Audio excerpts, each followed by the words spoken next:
is Law Nation.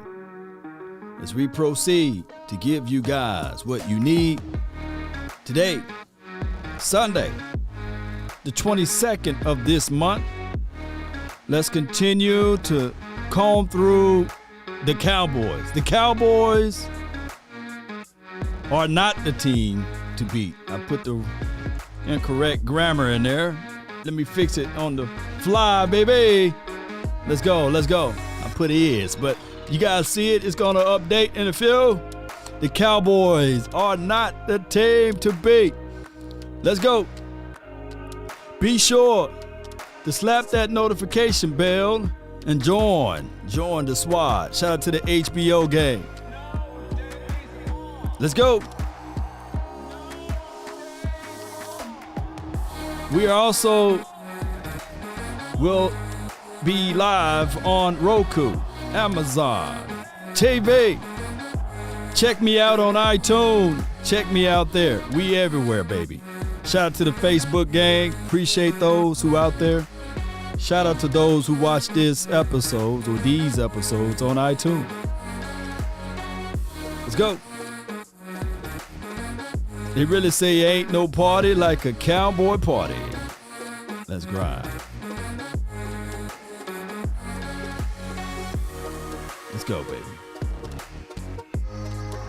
5, 4, 3, 2, and 1. Let's go. Shout out to you, Super. Appreciate you for jumping in. Appreciate you for being part of this episode. Hold on. Let me reboot this thing again. Hold on. Turn me up. Let's go. There we go. Here we go, baby. Can't stop a tank with no key. All right. Shout out to you, Greg. Barry. All right. Now you guys can see me. I hope you guys had a wonderful day today, and I hope you guys have a wonderful weekend. You know, practice will start this week, and they will have some of the veterans, and they will have some of the rookie guys that will commingle together, right, or integrate together. Shout out to Eastside Harrow. I see you in the chat. Appreciate you for jumping in. We accept them all, right? So y'all be sure to hit that notification bell. Join the squad. Shout out to you, Terrence Shorts. Appreciate you for what you do on the Facebook. And Jim Laws, the Outlaws over here, baby. All right, Zeke going to ball out. This is from Yarber. Look. There's pretty much, and you guys are ready to just take Ezekiel Elliott and kick him off the bridge, right? You know, y'all are so ready to get Ezekiel Elijah Elliott and kick him off the bridge. I'd never seen so much hate for one guy. Oh my gosh, it's between I don't know how you guys hate. Who the most, you know? Is it Jerry Jones? Is it Dak Prescott? Ezekiel Elliott? Or was it Amari Cooper when he was here?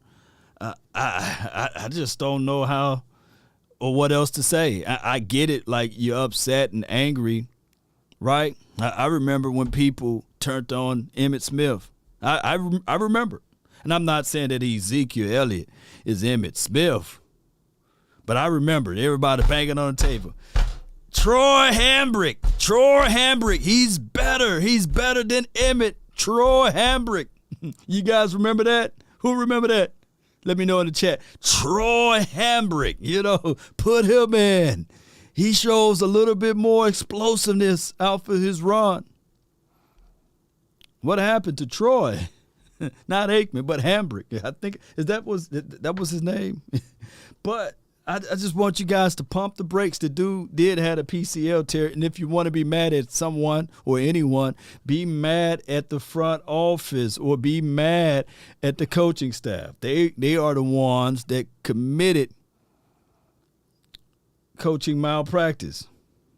Greg Berry said he remembered. So I don't understand why you guys are just so quick to say get rid of a guy. I know we didn't achieve to what we want, but timeout for that. And the best way to utilize Ezekiel Elliott is with Tony Pollard. Not Tony Pollard stand alone by himself, nor Ezekiel Elliott stand alone by himself. Use both of those guys, and the team will perform better. The greatest, Hibbert Smith, yeah, Zeke going to be gone, basically. Shout out to you. I feel you. We going to run this year. Yeah. Appreciate everybody for jumping in. Just use both running backs together. Don't be so quick to get rid of one running back for another. Look, I hate to use them as an example, but there was a campaign out there even when the Steelers won their Super Bowl with Fast Willie Parker and Jerome Bettis. Excuse me. What did Fast Willie Parker do when Jerome Bettis left? I'm waiting. So I'm not trying to say that Ezekiel Elliott and Tony Pollard are those guys, but just be careful what you ask for. Don't spoil what you have by desiring the things that you don't have, because at one point in time, the thing that you do have was something you dreamed for, longed for, wished for, right? Write that one down. So yeah, we 1K off of a torn MCL or torn PCL. Yeah, shout out to you, fam. Appreciate you. 357. Tell Kellen Moore that he has that one that don't know how to use them swears. Well, yeah, my thing is this right here with Kellen Moore. Last year, his third year ever calling plays. Let that sink in. His third year ever calling plays. Let me say this again for somebody way in the back. His third year ever calling plays in the National Football League. And he hit a stone wall. He was in rhythm. Everything looked pretty good. The Cowboys, before the Denver game, was ranked third in rushing. The Cowboys, before the Denver game, was ranked number 1 in passing. Those are things that you have to contextualize.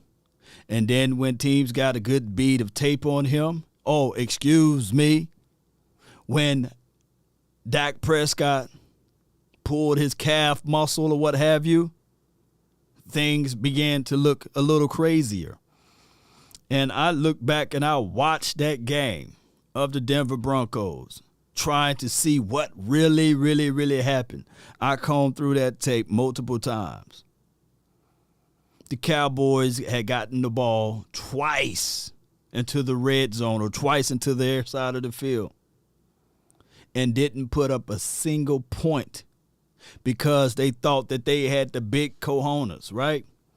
And all it did was inflamed and infuriate, and it just made it frustrated for themselves, but made it frustrated for the opposing team. They wanted it more than the Cowboys.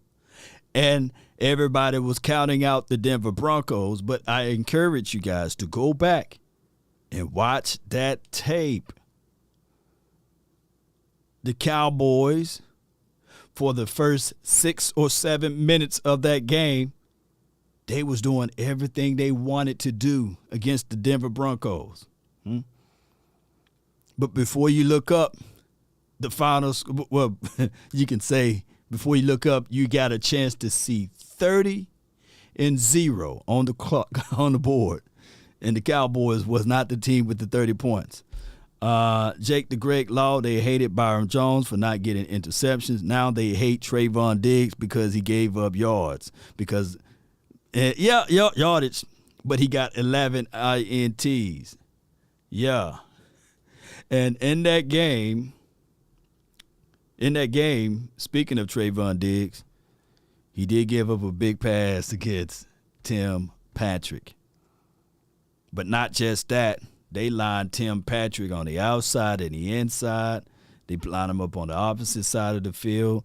Tim Patrick was the secret sauce. Jerry Jeudy was the other accelerant to that fire over there. And on one big play, we stopped them, shut them down. Go back and watch the tape, and then my guy Trayvon Diggs pulled cloth on Tim Patrick, I believe that's his name. Y'all help me out if it's not. And that was one of Trayvon Diggs' worst game, and we lost that game. But it is what it is. Every year you go up against a team and you lose it, right? But that shouldn't be a sitting situation where, as you say, oh, we doomed because we didn't beat the Denver Broncos last year, right? And other teams got tape on how to beat the Cowboys. Well, they played us physical, but they figured it out by mistake. They got a chance to run the ball on the edge. Keep in mind, there was no D-Law, and the person that was looking to make any impact to that game on that front was a good old guy by the name of Randy Gregory. He couldn't stop a nosebleed in that game. And I'm not saying this because Randy Gregory now plays for a sad team. He couldn't stop the run. I encourage you guys to go back and watch the tape. And when you're talking about setting the edge, shoot. That brother couldn't stop a nosebleed. If he stopped a fraction of some of those runs, the Cowboys could have been still in the thick of it.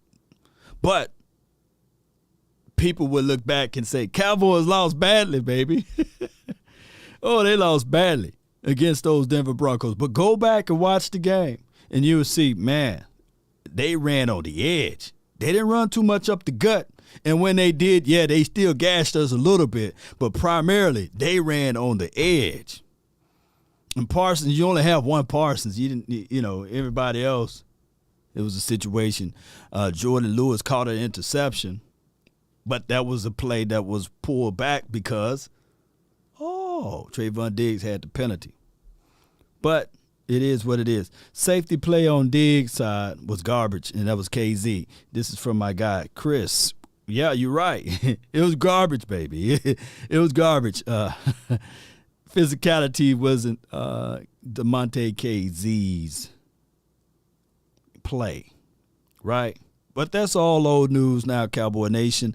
I believe what Dan Quinn is looking at is getting back physical, getting some stronger guys in the mix, some attitude guys, and I appreciate those who watch some of the clips that I put out there. I would try to put together another piece maybe first thing in the morning or late tonight, you guys. So be sure to hit that like button and share it icon and join the notification squad because you never know.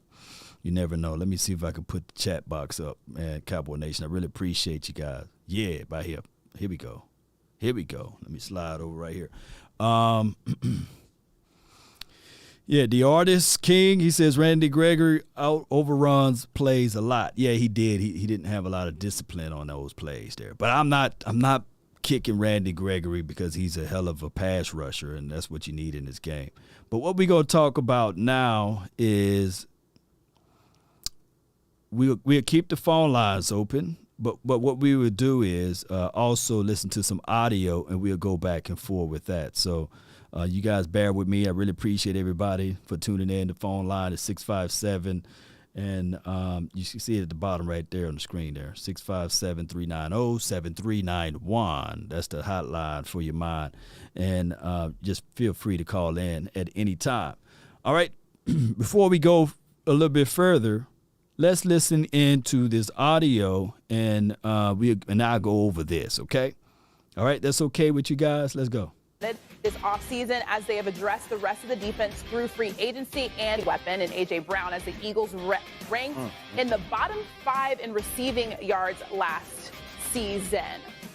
All right, so we got some other friends here to talk a little NFL. Kimberly Martin and Rob Ninkovich here. Let's start here. The Eagles are the team to be in the this is the question. Are the Eagles the team to be in the NFC? I almost answered the question for you. Kimberly, let's start with you. No. If you had said that was, if you're going to say the Eagles are the favorite, no. And you know why? We talk so much about quarterbacks in the NFL. If you don't have a quarterback, you don't have anything. You might as well sit out. Yeah, that's a good point by Kim. Shout out to her. She said, if you don't have a quarterback, you don't have nothing. All right, and happy birthday to you, DCFN 1973, who turned 49 just yesterday, man. Happy birthday to you, man. It's wonderful living another day on this dimension. Another year. You made it, dog. You made it. I'm trying to catch up with you, man, so shout out to you.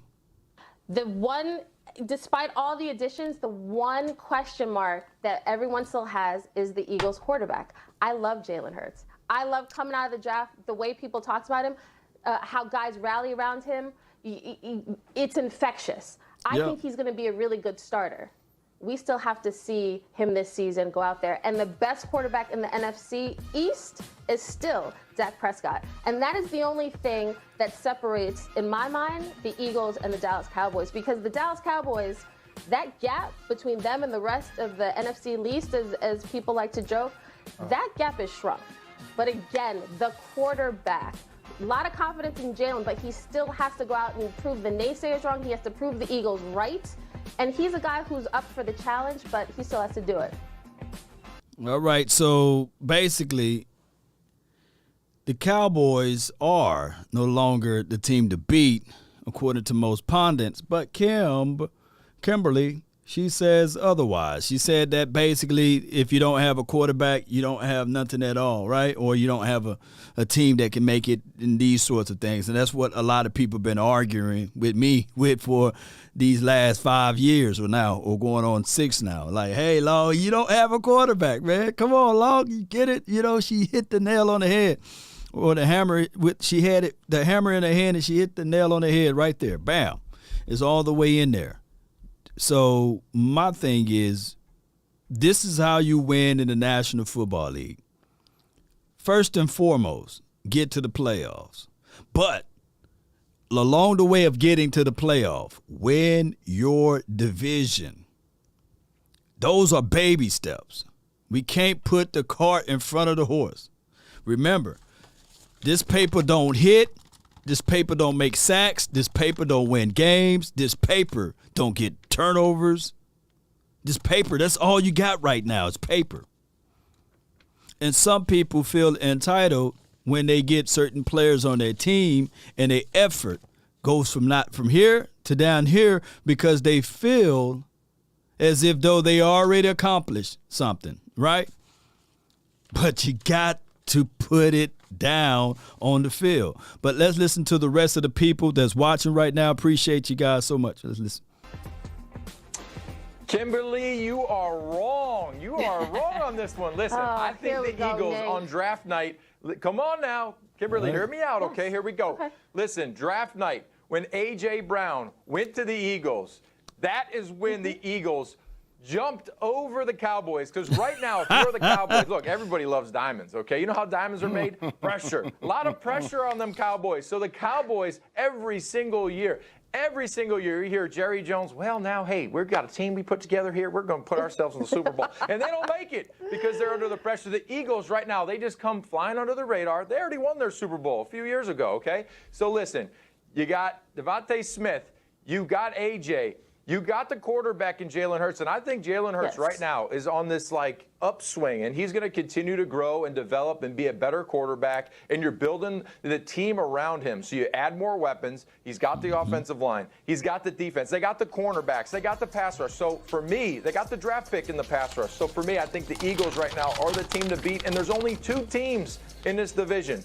The rest, I'm not believing in the Giants right now. I'm not believing in the football team. So I think it's between the Eagles and the Cowboys, and the Eagles just jumped the Cowboys. All right. So with that understanding from this guy, I think his name is Nick, they shouldn't have to play. Just based off of the off-season moves and what happened during the draft or what have you, the Cowboys and the Eagles should be the team to represent out of the NFC East.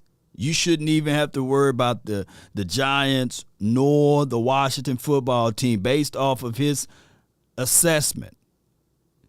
And based off his assessment, the Cowboys being 12-5, you can just shun that, sully that, and cast that out and just be like, you know what? Since the moves that he feel, in his humble opinion, right, were better than what the Cowboys did, that even if the Cowboys were to play the Eagles right now, that they done closed that 30-point gap because they went and got an AJ, because they went and got a big Jordan Davis, and N'Kobe Dean, and Hassan Reddick, because they got these trough of players that all of a sudden this should hyphen the aspect of the game. The knowledge poured upon the defensive coordinator and the head coach, Sirianni, should automatically increase because of the talent level of said players are now on the team. I come here to tell y'all right now that this paper will not save you. It's all about heart and determination. Because if I do a poll right now and say, hey, who is the best player in the NBA right now? You know, is LeBron James a better player in the NBA? Did LeBron James make it to the playoffs? But on paper, the Lakers should have won the championship. They shouldn't even have to play. Right? If that's the case in the scenario, you shouldn't have to play the game because the papers say so, right? Am I wrong or am I right? Yeah, let's listen to some more of this. Rob, first off, there's no need to slight my Giants. We didn't do anything to you. We're trying to figure out life. Rob is his name. Okay. A lot of questions around Daniel Jones. Sorry. But sorry. I would have to probably agree with Kimberly on this one, just because I love Jalen Hurts. And I get it. Look, they were able to steal James Bradbury from the Giants as far as the corner. Like, I get what their defense is doing. I get all the moves that the Eagles have made. And I agree with you. A.J. Brown has a chance to be blockbuster with them, right? But I've heard so many people, and one of the things I've always had questions about with Jalen is that there are a lot of questions, even around last year, about his decision-making and his accuracy. Right. So if those are two big questions around him moving forward, and we're projecting, I to a degree, I know that Dak Prescott has been in the MVP conversation before he got injured a couple of years ago. Now, I know last year wasn't his best year, but we are still projecting. I know there's holes that they have for the Dallas Cowboys, and losing Amari Cooper definitely hurts. But still having the pieces that the Cowboys have, what they did in the division last year, I respect the Eagles that they're up and coming. But I still think the Eagles need to take it away from the Cowboys, rather than we come out of the gate saying that, oh, it's the Eagles and now the Cowboys are chasing the Eagles. Yeah, they got to take it. They still got to fight it. And let me pull this up right quick. I hope you guys can see. All right, so this is a side-by-side action of Dak Prescott last year and MVP Aaron Rodgers. For example, did Aaron Rodgers win the MVP last year? I need to know. And let me rewind to what he said. Hold on. Bradbury from the Giants as far as the corner. Like, I get what their defense is doing. I get all the moves that the Eagles have made. And I agree with you. A.J. Brown has a chance to be blockbuster with them, right? But I've heard so many people, and one of the things I've always had questions about with Jalen is that there are a lot of questions, even around last year, about his decision-making and his accuracy. So if those are two big questions around him moving forward, and we're projecting, to a degree, I know that Dak Prescott has been in the MVP conversation before he got injured a couple of years ago. Now, I know last year wasn't his best year. He said last year wasn't his best year. All right, so I'm just going to call a spade a spade. One is considered the MVP year, and the other is considered trash at best, or average at best, or just above average. Like if I was an alien from outer space and I was to come down and to watch these numbers or just look at these numbers, I would say, well, these guys got to be somewhere in the same proximity, right? I got to see this, right? Because, excuse me, for anyone that's watching, if you want to talk about the NFC least, I wonder what those numbers would have looked like if Dak Prescott got a chance and an opportunity to play the Detroit Lions twice a year. Oh, excuse me. I wonder if the Dallas Cowboys got a chance and an opportunity to play the Chicago Bears twice. So you can't remove one number and elevate one and take away from the other. Because I'm quite sure if the Cowboys were to play the Detroit Lions and hung 40 to 50 points on them, they would say, it's just the measly Lions. Play a real team, right? And if this particular team, if the Dallas Cowboys played the Saints last year, they did. And they beat the Saints. They did.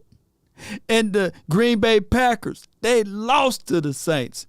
They did. What world are we living in? How are we computing the numbers, right? Didn't we beat the Minnesota Vikings without our starting quarterback? And did this quarterback lose to the Minnesota Vikings? But what about this, Law? The 49ers.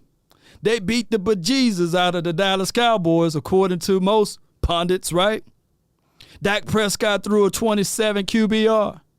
But what if I told you the MVP of the NFL, he threw a 18.9 QBR? Is 27 better than 18? Let me know.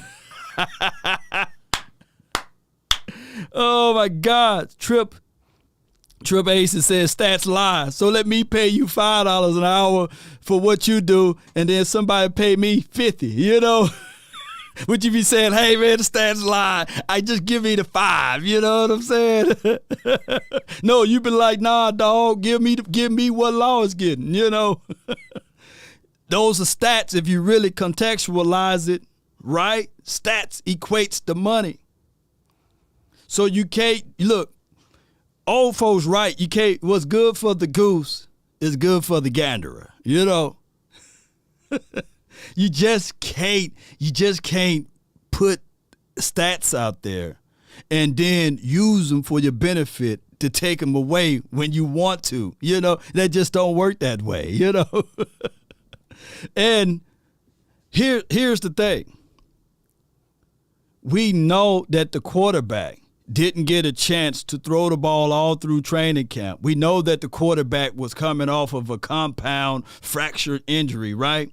The bone piercing through the skin. You got your dermis, your epidermis, and you got your epidermis, dermis, subcutaneous, right? It pierced through all of that bone. And to ultimately play halfway through the season for you to have a calf strain, which normally when you have a calf strain, that's close to having something else to pop. I don't care what you say. That had to be playing into the psyche of the quarterback. They have to play into the mindset of the quarterback, right? And all I want y'all beautiful people to do is go back and watch the Denver game and then go back and watch the Patriots game. You can clearly see that the delivery of the ball was extremely different. Law, did Dak Prescott had a good year in 2019? Now, when you say that, are you contextualizing as the Cowboys being 8-8? Because I can break down 2019 like this. I can literally break it down just like this. And a root canal. Oh, my God. Boy. But let's listen to more of these guys. But we are still projecting. I know there's holes that they have for the Dallas Cowboys, and losing Amari Cooper definitely hurts. But still having the pieces that the Cowboys have, what they did in the division last year, I respect the Eagles that they're up and coming. But I still think the Eagles need to take it away from the Cowboys, rather than we come out of the gate saying that, it's the Eagles and now the Cowboys are chasing the Eagles. I still think there's respect that deserves to be put on the shoulders of the Dallas Cowboys for what they've been able to achieve with Dak Prescott thus far. Hold on. My guy Drew says, hold on, Law. Aaron Rodgers is 11-10 in the playoff compared to Dak Prescott 1-3. Are you using his full body of work, or you cutting it off to fit your narrative? Right? Because if you want to talk about stats in the last 13 years, it don't mean a hill of beans of what Aaron Rodgers is. He have the same amount of nothingness going on in the playoffs. Just because you win a playoff game doesn't mean that it elevates your game. How about this for cookies? Can somebody put out Jimmy Garoppolo playoff wins and compare them to other quarterbacks, and would you say, oh, just because he got playoff wins, I'm taking Jimmy G? Did you know that Jimmy Garoppolo won 2 games back-to-back without throwing a single touchdown in the playoffs? He beat the Dallas Cowboys, and then he turned around and beat the number 1 seed in the playoffs without throwing a touchdown. An Eagles fan, he's sitting here, he's watching, right? Because he can't go to his content creators to watch their channels. He's here watching mine. You know who I am, but I don't know who you are. So you the one crying. I'm a grown man. I don't have nothing to cry for. The phone line is right there. Why don't you talk to me? 657-390-7391. And I'm going to talk to you like your daddy should have, right? So that's the reality of it. Nink, it's real simple. Which quarterback in this moment would you choose? You would choose Dak. Drew, and being 3-4 in the last 7 years, what do he get for that? A cookie? Do Aaron Rodgers get a cookie for that? Being 3-4? Come on, baby. You picking on the wrong topic. That is the only thing that is making me say the Dallas Cowboys are the team to beat, because they won 12 games last year, they won the division last year, and they have the quarterback. All that said, my guy, I am with you on how the Eagles have the best O-line and D-line. They came out of this draft you are so excited about this Eagles team. And if you're choosing with your heart, I get it. The Eagles, that they're the team that's on the upswing. I get it. But we still have to see it. And if there are questions about downfield accuracy, if there are questions about decision making, if there are questions about whether the Eagles will commit to Jalen beyond this year, then you can't say right now that the Eagles are the team to beat. Week 5, we might be able to say that. But right now, no. She have a lot of objectivity, because I love the way she put it. Round week 5, you could say that. But not when it's May, June, and July. You can't say that. You know, the respect that was given to the Washington football team last year, they said, hear me out, my memory is sharp with it. They said that they are the team that won the division. And until otherwise, they will be the team to beat. Do you guys recall that? I know I do. But somehow, the Cowboys are not the team to beat, which is beneficial to us. Because we can mosey along and just ride the waves under the radar, even though every segment is about the Dallas Cowboys. And I love it. Let's listen to more of these guys. All right, I guess I'm just following my heart on this one, and I'm going with the Eagles. Which is fine. We know emotions. You're an emotional guy, but Jay and I are emotional guy. Oh my gosh. Rob, I'm curious, where would you have Dak ranked as it relates to the top quarterbacks in the NFL, as opposed to where you have Jalen Hurts He's up ranked? there. No, so yes, Dak is above Jalen Hurts, no doubt about it. And I think Dak is a tremendous quarterback. But again, your team has to really rally around your quarterback. Your quarterback has to play great down the stretch. And I feel like in the early parts of the season, Dak really played well. He played lights out. I mean, you look at week 1, that Cowboys-Tampa game, it was insane. And then things kind of fell apart a little bit, and you saw the chemistry of that team really was starting to kind of pull on each end, and they were struggling a little bit, and they didn't make it to where we expected them to go. So now, you look at the offseason, you got certain guys that were like, I got more money over here, or I got the same money, I'm just going to leave the Cowboys because I want to go to another team. And you saw some guys moving around and maybe some unhappy players on that team, which eventually could mess. Hold on. You got to put the whole context in. It wasn't Amari Cooper's choice. It wasn't Amari Cooper's choice, nor was it La'el Collins' choice. The Cowboys front office choices.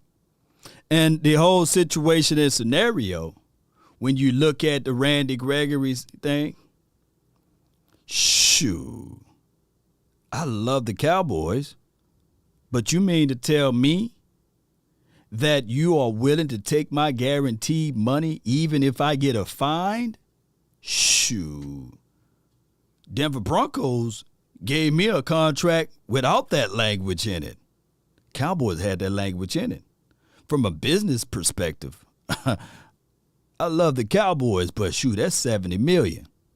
I can get fined for having too long of a socks. I'm going where I can get the money with less liabilities hanged all the way to it. I don't want to be liable for all of that.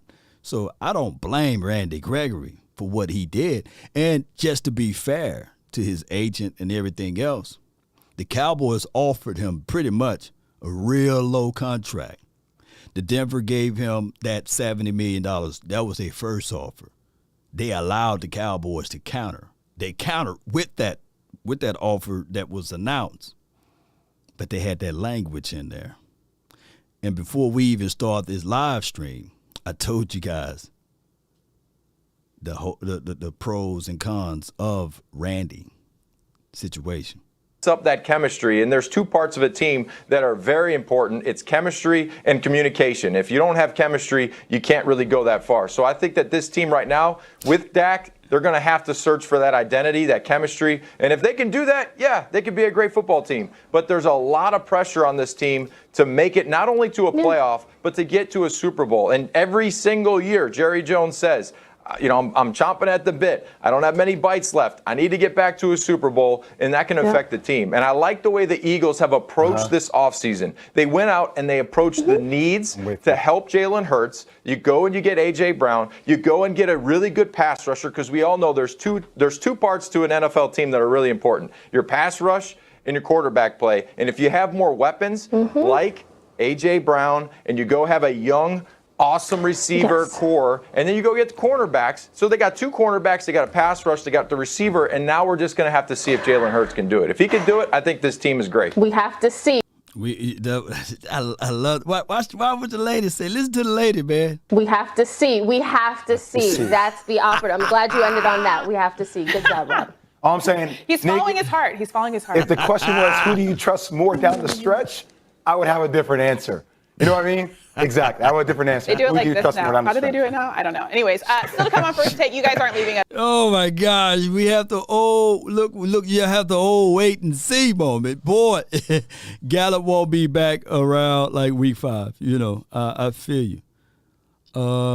Gallup won't be back, until week 5. Let me see. Week 3. The Dallas Cowboys last season versus the Eagles. Did Michael Gallup play that game? Yeah, I just need a yes or a no. Was Michael Gallup in that game? Oh. Was Keanu Neal in that game? Oh. Was DeMarcus Law in that game? Oh.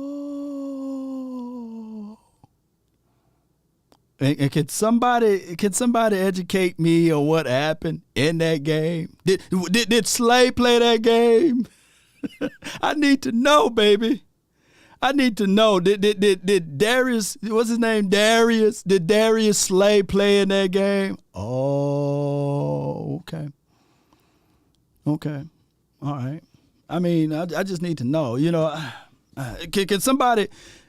I need to know, can somebody put down what was the final score? Because what I'm hearing from a lot of Eagles fans is that they taking credit from another team for what they did to us. That's just the craziest thing of it all.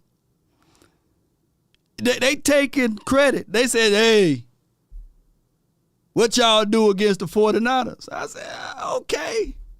But what we did against you guys, I need to know.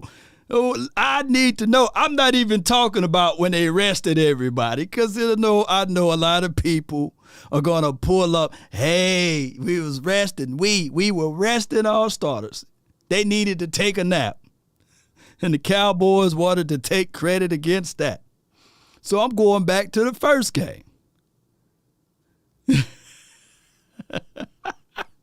I can't make this stuff up. Yo, and then they want to come to my trying to talk that noise. Shame. Shame. Shame. Oh, well, Lord, you can't be using that, Lord. We were resting our starters, man. We was resting our starters, man. You see, that's what the Cowboys do. What y'all did in the last 10 years. But see, it used to be, but at least we won the Super Bowl in the last 2 years. And now they stretching it out. See, it's 2017 is going on 5 years now. See how amazing that time go by? Before you know it, it'll be 20 years.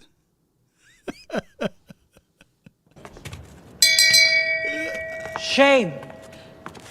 Shame. You know, it's crazy, baby. Shame. It's crazy. I'm having a good time, boy. Well, Law, what you eating? Some eagle eggs right now. I heard, man, we gonna call Peter on you. That's okay. I'm finna fry the wings next, you know. Hey, y'all got some Tony Catchers over there? Oh, they don't want Tony Pollards, you know. I heard if you put a little Tony Pollards on it, baby. Oh, did you try some Ezekiel sauce? Boy, that Ezekiel sauce, boy, it's so hot it'll burn the eyes, baby. All right, from the 713, you're live. From the 713, you're live. Hello? Yeah, what's good? Hello, Law. Yeah. I'm one of your subscribers. Right. And the first thing I got to say is, how about them Cowboys? How about them? Yes. And the Eagle fans, last year when they were saying they were resting their players, so what happened in the Tampa Bay game? Were they still resting? I mean, they fell asleep. Wake up. We were trying to wake up. You were still taking a nap, weren't they? Right. And these other guys, these guys that are in here trolling. Right. What's up with that? I mean, they, you know, they just like to come over and see their daddy, you know. Their mama didn't tell them yet. Their mama didn't tell them yet. They just want to come over and see their dad and say, "Oh, that's my dad right there." That's the only time they can see their dad. So, Daddy, why don't you give them a little spanking and tell them, they're doing the wrong thing here. Yeah. That's for all of them right there. There you go. Yo, man, what you got for the show, man? I just wanted to talk to you for a minute. Nothing to it, man. Nothing to it. We just cool and we having a good time. The Eagles know I'm all in good sport. I'm just talking noise like I should. You know how it goes. Exactly. You have the right.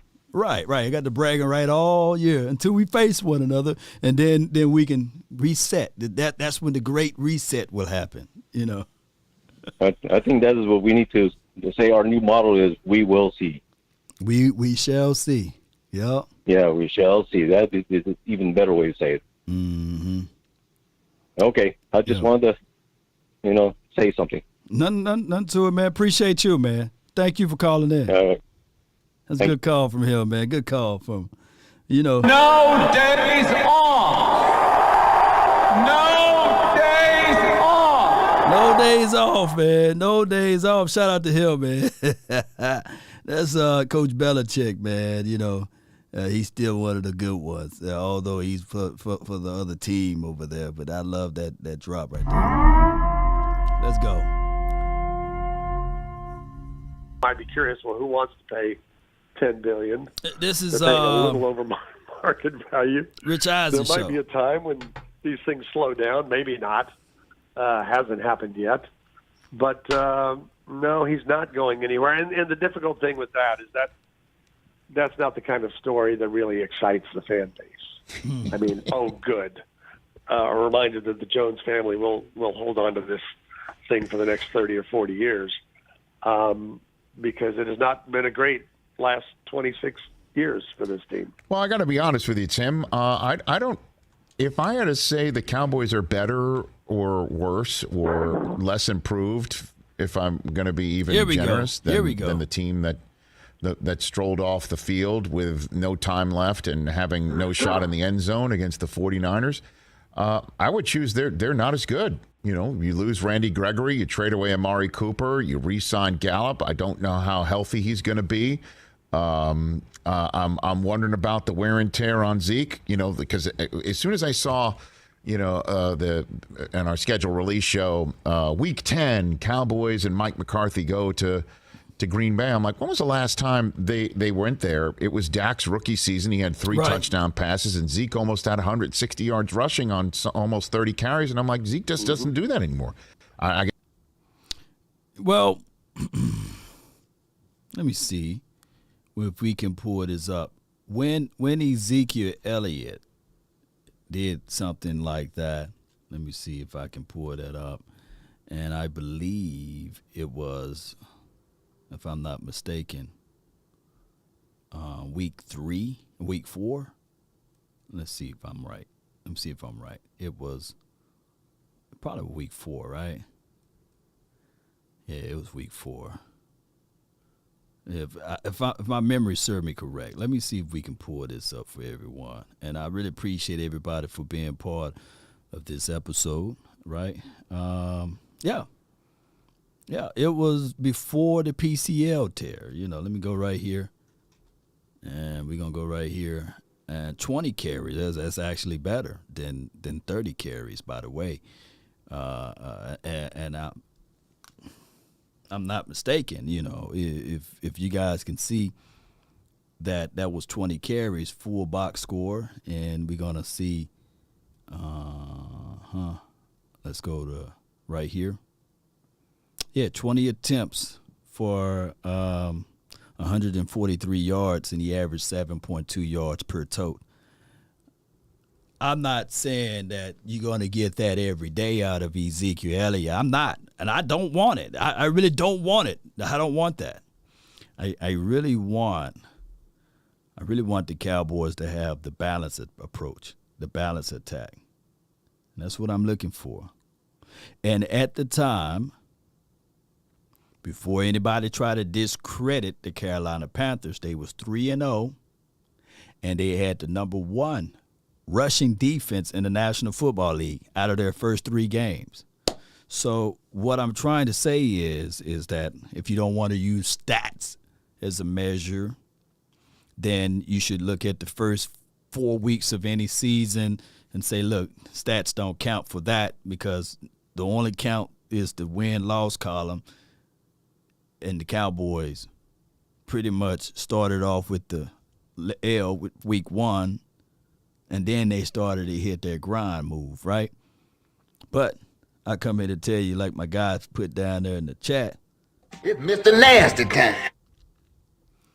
If you present an offensive line without that stupidity of playing multiple moving chairs or musical chairs with the offensive line, then I'm quite sure you have a better outcome. I went back and watched that Denver's game, and another thing that was brought to my attention was La'el Collins played like you know what's on the bottom of most people's feet, and Terrence Steele looked like the rookie year Terrence Steele. He gave up 2 sacks in that game. Why?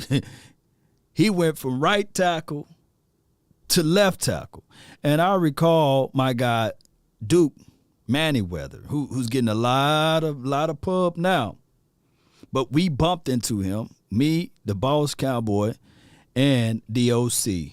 We was doing the event at Dak Prescott restaurant called, and we was way up north, basically. I'm not finna say the area. But I bumped into Duke, and he was saying, Walk-On's is the name of the restaurant, by the way, but I'm not finna tell you the restaurant that they eat at every Friday, right? Duke and all of the offensive linemen, he said to me, it's not going to look good for Terrence Steele. It's similar to when you're sitting on the toilet, basically, and using the other hand to wipe your you-know-what. It's going to take time to get adjusted to it. Let me repeat, it's going to take you time to get adjusted to it. And they feasted on the Cowboys front. That Denver team feasted on the Cowboys front. And in that game, Pollard runs away from defenders. Zeke brings right at them. Zeke is a better running back right now. I think you got to use both of them. In that same game, I want you guys to go back and watch the game. Zeke got banged up and had to miss a full 3 to 4 series. It was all Tony Pollard's show. And to extend the drive, it was 3rd and about 2, 3rd and 3. And he dropped a wide open pass. It hit him right between the 2 and L. It dropped a wide open pass. And when it was time to bounce the ball to the outside, the whole line encaved on Tony Pollard. And he couldn't get that to wiggle out. But that's the story of a different day, right, Cowboy Nation? Let's listen to more of the audio, Cowboys Nation. Let's listen to more of this audio. I guess it's not asked of him. I don't know if he physically can. So I'm wondering if this team's better. What do you think? Oh, I don't think they're close to being better. I think the Eagles have caught them. I don't know what height that is in the NFC. I think the Eagles destroyed them during the draft with the moves they made, getting whichever player you like from Georgia. They got them both to go with A.J. Brown. And, you know, you lose Lyle Collins and you lose Connor Williams. Okay, you're going to replace him with your first-round pick. Your first-round pick's 21. He played at Tulsa, not USC. Mm-hmm. He led, you know, the country in holding calls, penalties. Yeah. Your second-round pick is seen as a pass rush guy who doesn't do anything else. Mm-hmm. You didn't do anything in free agency besides lose the people you mentioned. I mean, there's no reason for them to be as good.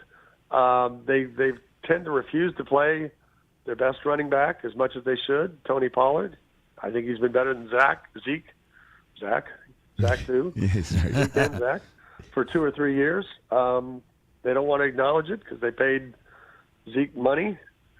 It's just they have enough talent that they're going to beat Washington and New York 4 times, and they'll get to somewhere in the range of 10-7. But I don't think anybody here believes they're as good as they were when they finished the season. If they do, it's a miracle that I don't know how you come up with that. All right.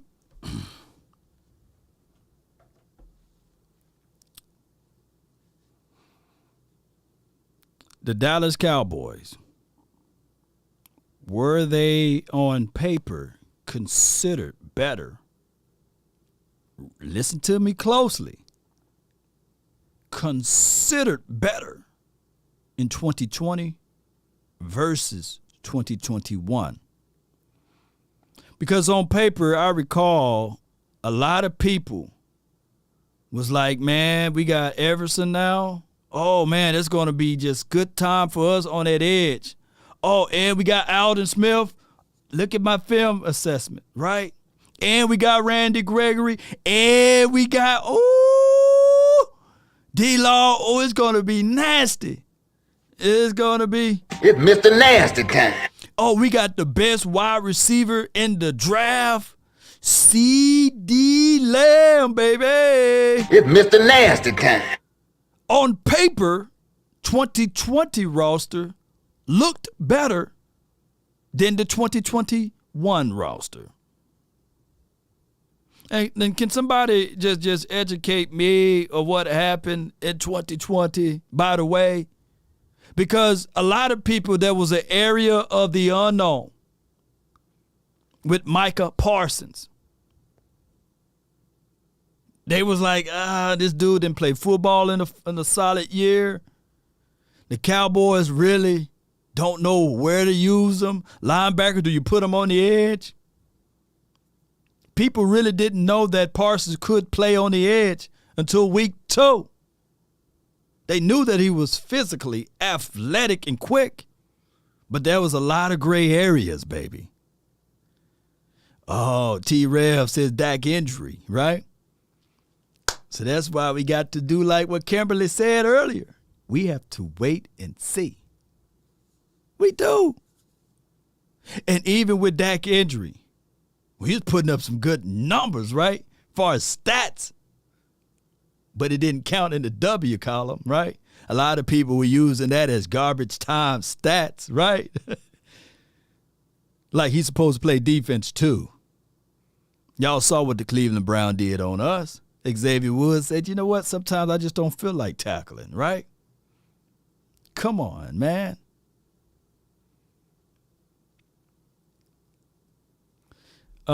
Jim Law says CD plus Tolbert / Washington will be fine until MG13 get back. Right. Lions and Jets winning their division this year because they won the draft. Right. Well, what I'm saying is that there are known knowns and that there are known unknowns, but there's also unknown unknowns. Things we don't know that we don't know. Yeah, you're right, Chris. You're right. And what else, Chris? You're right, because Chris is right. And I know you're speaking with sarcastic, you start sarcastically speaking, but Chris is right. Simply because you don't have evidence that something does exist does not mean that you have evidence that something doesn't exist. Yeah, it fits right on in, Chris. Chris, you're a real one, baby. Equation. I had Mike McCarthy on this show after the Combine, Tim, and he said he spoke to Jerry about the comments that Jerry had made at the Senior Bowl about Dan Quinn coming back, because Dan knows what others previously know, that anybody who stays here as an assistant for as long as they did, they have a shot to be the head coach here. And McCarthy said he spoke to Jerry about all that, and how he even spoke to Quinn before he came back, saying, hey, that's going to be part of the conversation here. Are we all cool with that? And it seems to me that is no doubt a subtext to this 2022 season coming up, for sure. You have the Quinn subtext. You have the Sean Payton subtext. That is constant here. Coaches come here and think, I can deal with that. I will not get caught up in that. Chan Gailey came in here,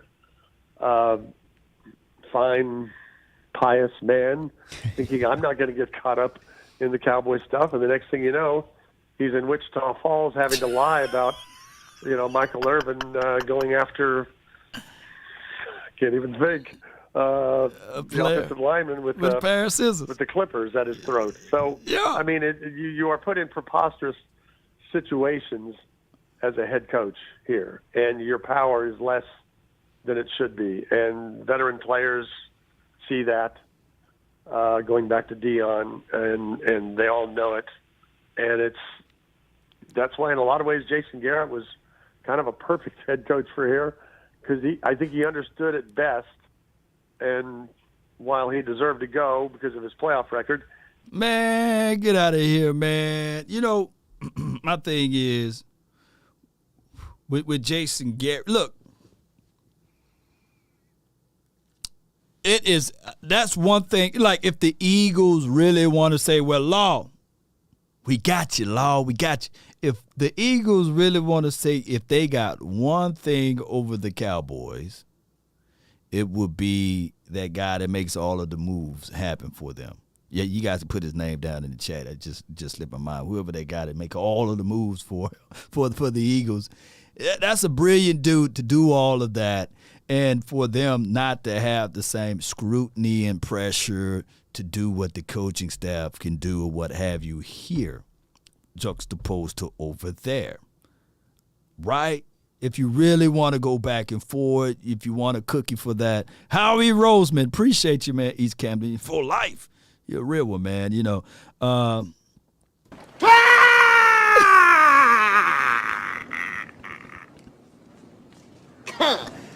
That's how he came in with that Howie Roseman, man. He runs circles around my guy, you know.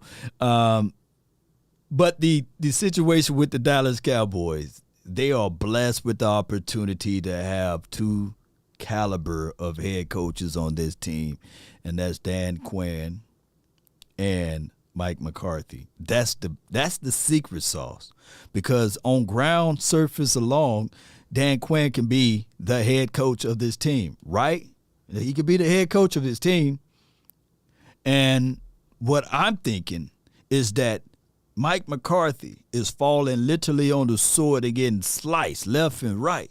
He's just getting beat down.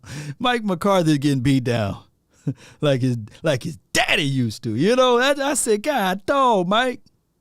You took a team 12-5 and you're talking a little too much, because you can tell his first year here, smooth-faced Mike, he was trying to install like a different game strategy. Like, hey, we're not going to put names on the back of jerseys, right? We're going to wall off the media from watching practice. Look, we're going to put the quarterbacks in red jerseys, right? He tried to make his impact or his fingerprint on the team. But good old Jerry, he would come right on in and say, "Get your damn act together." You know, I need to have names on the back of jerseys, man. This is a selling opportunity. Hey, excuse me. Now, I do like the idea of the red jerseys, because you can buy some of them and it can be held as sacred, the red Cowboys jersey. So I do like that, you know. So that was a good point, you know, to see the quarterbacks in the red. I think that brought a lot of attention. So it was just like that. You know? I want me some glory hole. So that's the situation. But glory hole and all, Jerry, we know that you got your hands all over this franchise and organization. We do know. But for that reasoning, last season, the Cowboys went 12-5. And to have the inkling or the notion to know that your coach now is in the fire with his feet placed right in the fire. Because if he mess up, three things can happen, not one, three. Either Kellen Moore can replace you, Dan Quinn can be elevated, or Sean Payton. I think his first name is Patrick Sean Payton. Let me just do this record. Let me look it up. Sean Payton Wiki. Let me pull it up. Oh, it's Sean Patrick Payton. That's his full name. SPP can replace you. Let me pull it up for everybody can see. Yeah. Sean Patrick Payton can replace you. That dude right there. All right, man, we got somebody waiting in the lobby area, man. This is from the 909. Speak your mind. Is this West Coast? Man, you know it is. What's good, man? What's good? What's good with you? What's good with you, boy? What's up with you, man? Hey, man, I'm chilling, man. It's Mr. Run the Damn Boss himself, man. West Coast Cowboy, man. What's up with you, the bearded wonder? What's up with you, man? You know what I thought about you this week, man? This past last week, they was talking about training camp battles. And you know those two banners heading into Oxnard?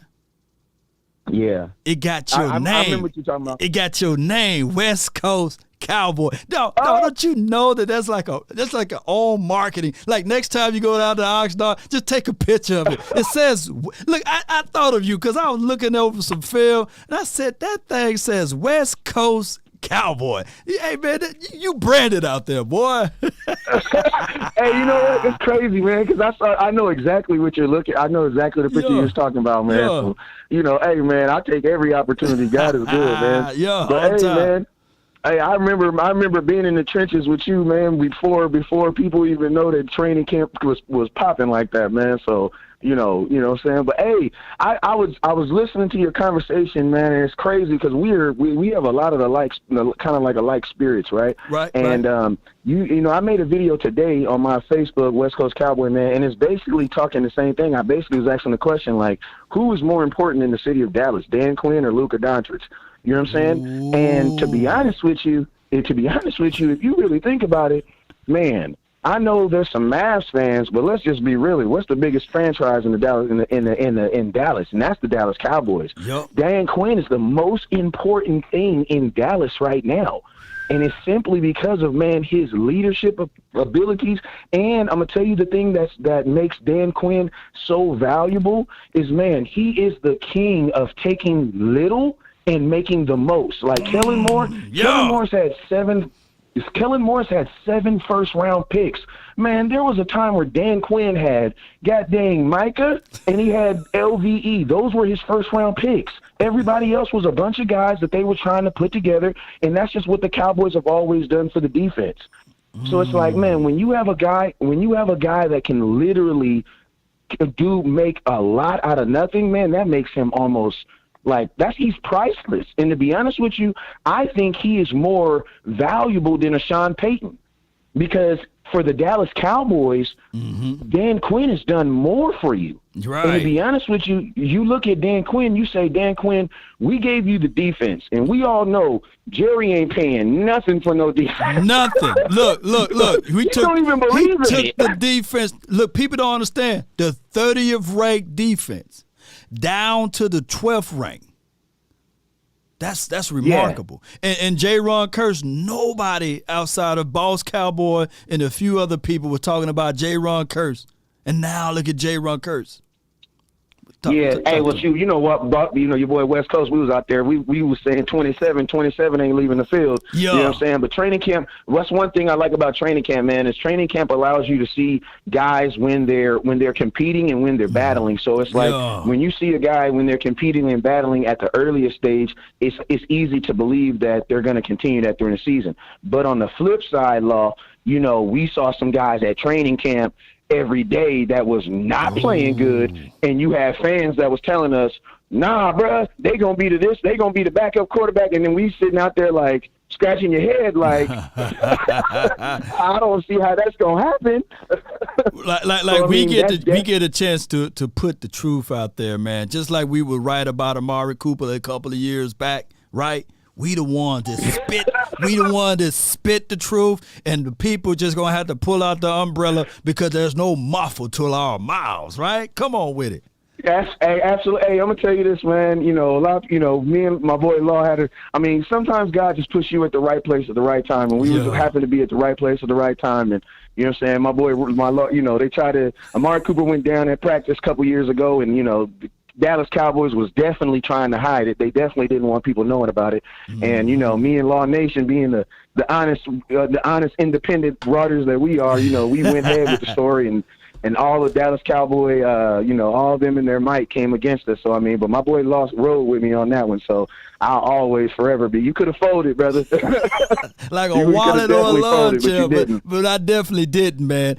And just like, man, you were one of the first ones to notice Donovan Wilson. I remember when we was out there and you got a chance to speak with him and do a full interview with him.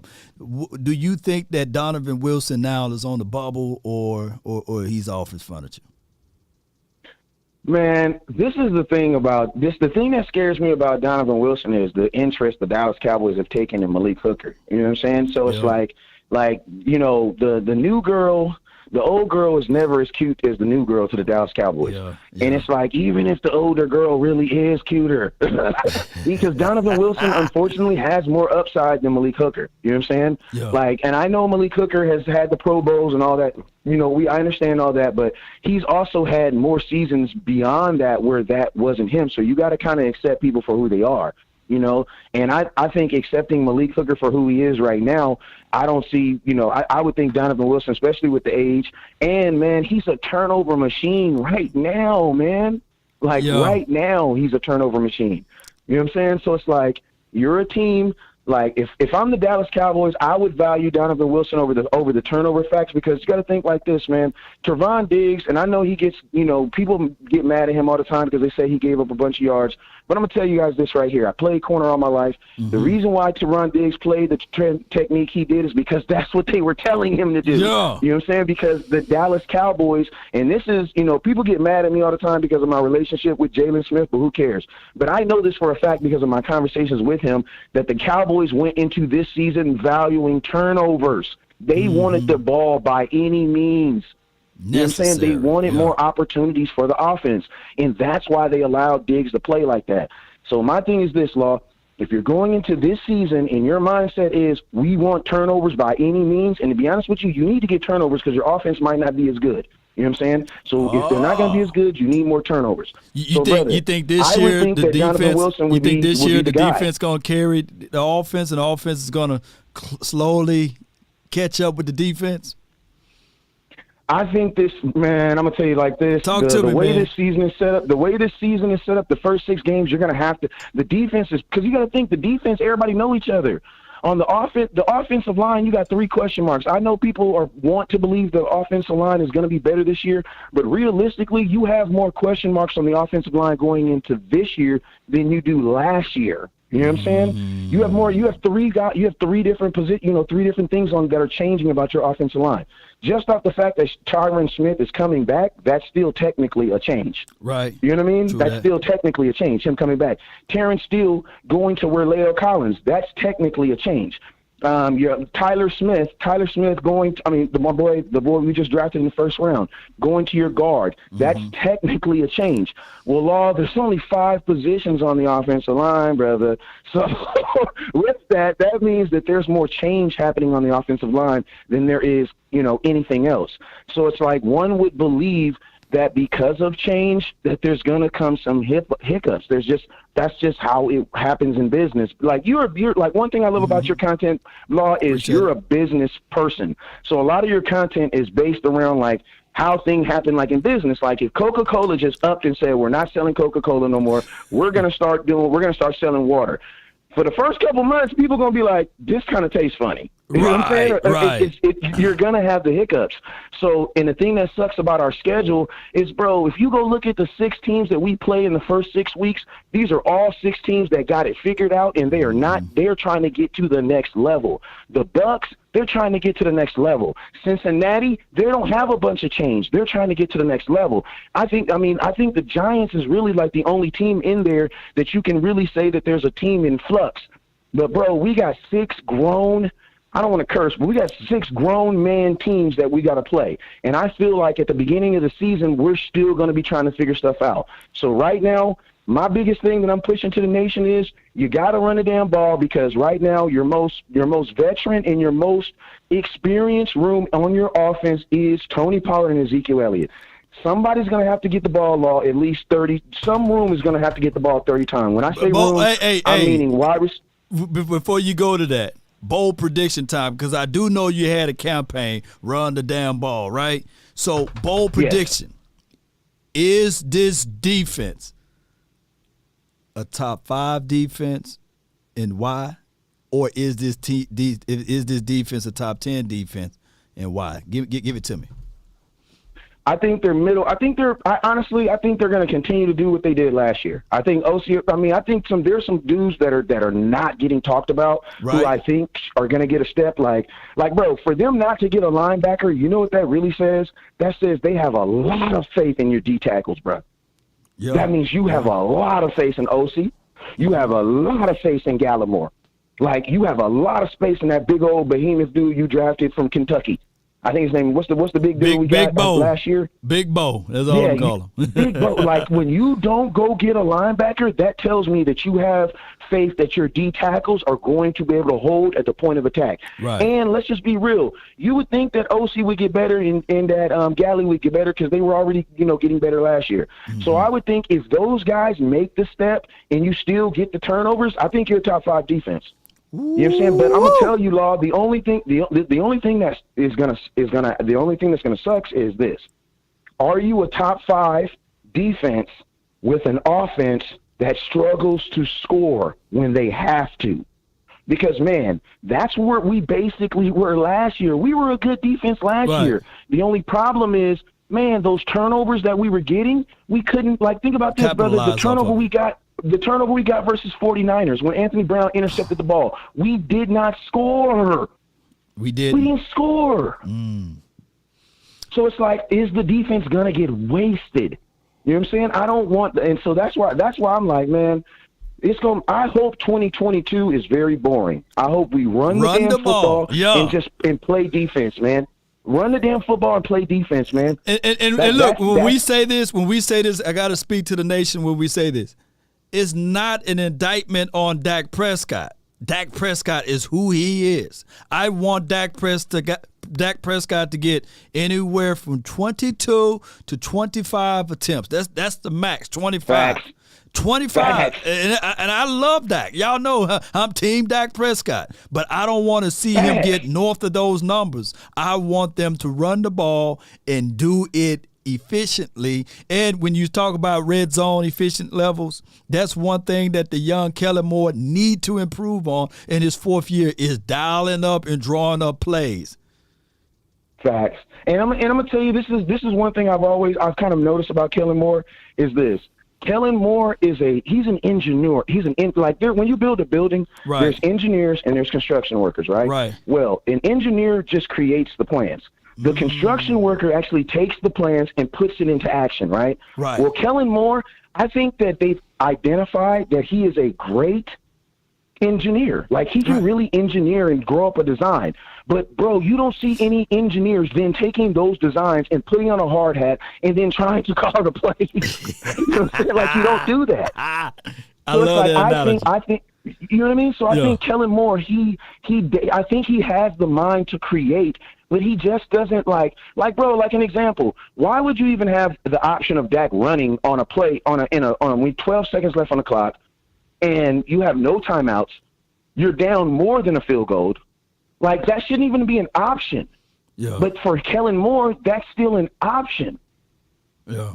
And it's like that doesn't make any sense. So it's like, man, I believe the defense is going to improve simply because of Dan Quinn, bro. Like, you got to have faith in Dan Quinn. Yeah. Like, Vegas says that your defense is going to get better. Let's get this defense going, man. What else you been doing? Any projects you got going on, man? Man, to be honest with you, man, 2022 is just really just going to be about, pushing, putting these hats out, man, run the damn ball, and just solidifying content, man, connecting with, guys like yourself, you know what I'm saying? I don't know, man, for the last couple of years, I've just been, having so much fun on Facebook, man, that I just kind of, went away from YouTube and things like that, man. But, there's some great content creators out there, and you're definitely one. I love watching your content. I'm going to tell you, I always tell people, like, in the off season when I don't, and there's a player, say the Cowboys just signed a player, right? Mm-hmm. Something about a boom bam boo. I'm gonna be like, damn, I have no clue who Sada Baba Boo Bam Boo is. I have no clue who he is. I'm gonna YouTube Sada Baba Boo Bam Boo. I'm gonna watch Law Nation's video. I'm gonna look at some stats, and then and a lot of times, if I can't find videos, I can use your content for that. So I mean, bro, you have assisted the nation for years in that aspect, man. So there are a lot of Cowboy fans who didn't know about players or didn't have film on certain players until they watched your content, man. So you're a great asset to the nation, man. And man, 2022, unless we run the damn ball, baby. Woo! Yeah, I appreciate you, man, so much, man. Plug your channels, man. Talk to me. Can I say this last thing to you? Mm-hmm. This last thing. The Dallas Cowboys, we believe that we get better by subtraction. We get rid of players. Everybody else in the NFL believes you get better by addition. by adding players. Look what the Rams did. Look what Cincinnati did. Yeah. Look what Tampa Bay did. Look what the teams who believe in that philosophy. Yeah. What did we do? What do we feel like when we're not doing good? What we feel like, we can cut off the fat, right? But they don't believe that you got to replace the fat. You know what I'm saying? Because remember, the fat in meat typically brings the what? Flavor. You feel me? Oh, boy, you killing it, boy. Oh, my goodness, man. You killing it. Hey, you right with that. Addition by subtraction is the Cowboys' philosophy. I think the Cowboys get into their feelings real quickly. They get into their feelings like real quickly, man. Yeah, they do, man, because that La'el Collins situation, that was an emotional deal. Amari Cooper, emotional. Dez Bryant, even going all the way back, emotional. What's that dude said? Emotion make you cry sometimes. T.O. emotions, man. Look, can you imagine if you held on to T.O. and did have Dez Bryant? Oh my gosh. It would have been a better outcome, Yeah, and you know what's crazy? Is because the Cowboys we've always been known as that team that will look over things that people have done off the field and things like that to bring in. But then you will have personal odds against players like Dez. Like, how could you how could you not be mad at Greg Hardy but have a disdain toward Dez Bryant? Like, that is crazy to me. Yeah, boy, we could talk for hours on this one, man. Hey, we gonna have to set up a time for us to do a show together, a joint show together with visuals, so my audience can see your audience and see you or what have you, and likewise on my side, on your side. Man, I appreciate you, man. Hey, man, from one brother to another, man, I love you, man, and I love everything you bring to the nation, brother. I'm going to be sharing your content, man, and, Lord, you have yourself a blessed. Hey, everybody in my house know your voice, bro. And remember, I appreciate it, man. I like that saying. Like my wife says, I love you. Rocking with the band. Yeah, I love your saying, never look down because the star is up. Man, that saying, I be wanting to say that, man. Never look down because the star is up. Because I'm always optimistic. You know what I'm saying? Just send your boy 50 cents, man. It's all good. Send me up 50, 75 cents. I ain't sure. Yeah. But I appreciate you, man. Y'all go follow West Coast Cowboy, man. All right, you have a blessed day, brother. Indeed, man. That's my guy, man. West Coast, man. That's a good guy right there. And reason why, look, this is what I seen right here. You see that West Coast right there? It says West Coast, the Star Training Camp. That would look nice. I need to get with Jerry Wayne Jones to put on the other side, Law Nation, the Star Training Camp, the Law Nation Training Camp, baby. But that's his name, and that's where they are at. They are at the West Coast, and I really like the way they got that up there on that banner. And every year I walk through there, you got to see that West Coast. I love it. I love it. And that's just branding in his own right? Cowboy Nation. And D Block says West Coast is that guy. Chris Shaw. You know what? I need to find this is what I need to do. Since the nation is growing, and since we are doing this thing as a growth aspect, I need to really find me a true, non-biased, not a biased one, Eagles fan that I'm going to make a mod. And I really need to find a Giants guy to make a mod. And I need to find a Washington Commander guy to make a mod so that I want to make it fair and balanced, whereas I don't want my Cowboy Nation people to get under their skin, because that's not this channel to start blocking people because they say something that you don't agree with, right? Now, if somebody's spamming like Dak suck, I get that one, right? But don't be blocking people if they come with some data and facts or what have you saying that Dak Prescott is 1-3 in the playoffs. We don't do that here. So I really appreciate those. Like, I'm going to talk my stuff. That's just how we do it, right? Like, I can't stand, like, I'm going to go back to my college days. I can't stand Alcorn. I can't stand Southern. I'm an HBCU guy, right? I can't stand Southern. Valley, they never hold a chance to us anyway. But shout out to Mississippi Valley. I'm JSU till I'm true blue, true blue. But when we wear it all year, Alkanites know I'm talking noise. I'm sending memes. I'm talking straight up that we the best. You know? Oh, my gosh. TC on the drum says, keep doing what you're doing. Sir Law, king of Cowboys content, are my favorite entertainment. Law, Vach, Okoye, Boss, Cowboy, Rome, Kavanaugh, Big Game, James, to name a few. Love it, man. I appreciate you, man. You know, I really appreciate you.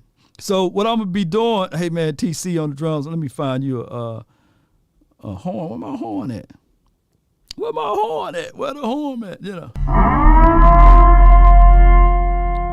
So I'll be reading through I'm gonna be reading through the comments or what have you, and y'all represent your set, represent where you from and everything, and you know, and some of my mods, they gonna be looking too, and then they gonna recruit. So you get a blue ranch. That's just how that thing gonna go. But I appreciate you. All right, we got the 860. What do you know? Yes, Law's VIP, baby. What's good with you, man? Yeah, man. I'm listening to our emotional Cowboys fan, and I'm sitting it back here. I take notes, Law. I'm a note taker. So I took some notes from a couple of callers. I think that first caller, he was hitting hard with his analogy, but one thing he forgot it wasn't that our confidence is so much in our D tackles. Is our confidence in DQ to utilize players to their maximum ability. Yeah. That's what a great coach does. He has his mindset that I don't need 7 linebackers. I need somebody who can cover. I need speed. We played a nickel, 80% of the time? Yeah.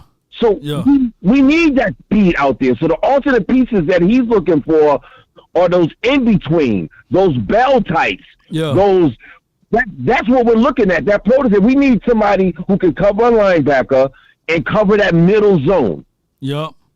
So if we could cover that, and that's what DQ does. DQ, he has his mind on everything. And he has his hands. He's a hands-on coach. Yep. That's what other people we don't realize that. He's really a hands-on coach. When he saw Sam, his first thing it says, he want to have his hands on him. Mm-hmm. He want to be able to put his hands on that raw clay and make him look. People get it. Micah was in the same position last year as Sam Will was. Mm-hmm. Am I right or am I wrong? I mean, you look. You 1,000% right, because but before we got to preference our statement when we say that, because you know how fickle people are. But people will look at that and they will say, "Well, hold on, Law and VIP, they saying that Sam Williams is Parsons." We're not saying that. No. But I'm looking at it like, hey, 4.4 speed, you can only teach it, you can't create it. But go ahead. No, that's right.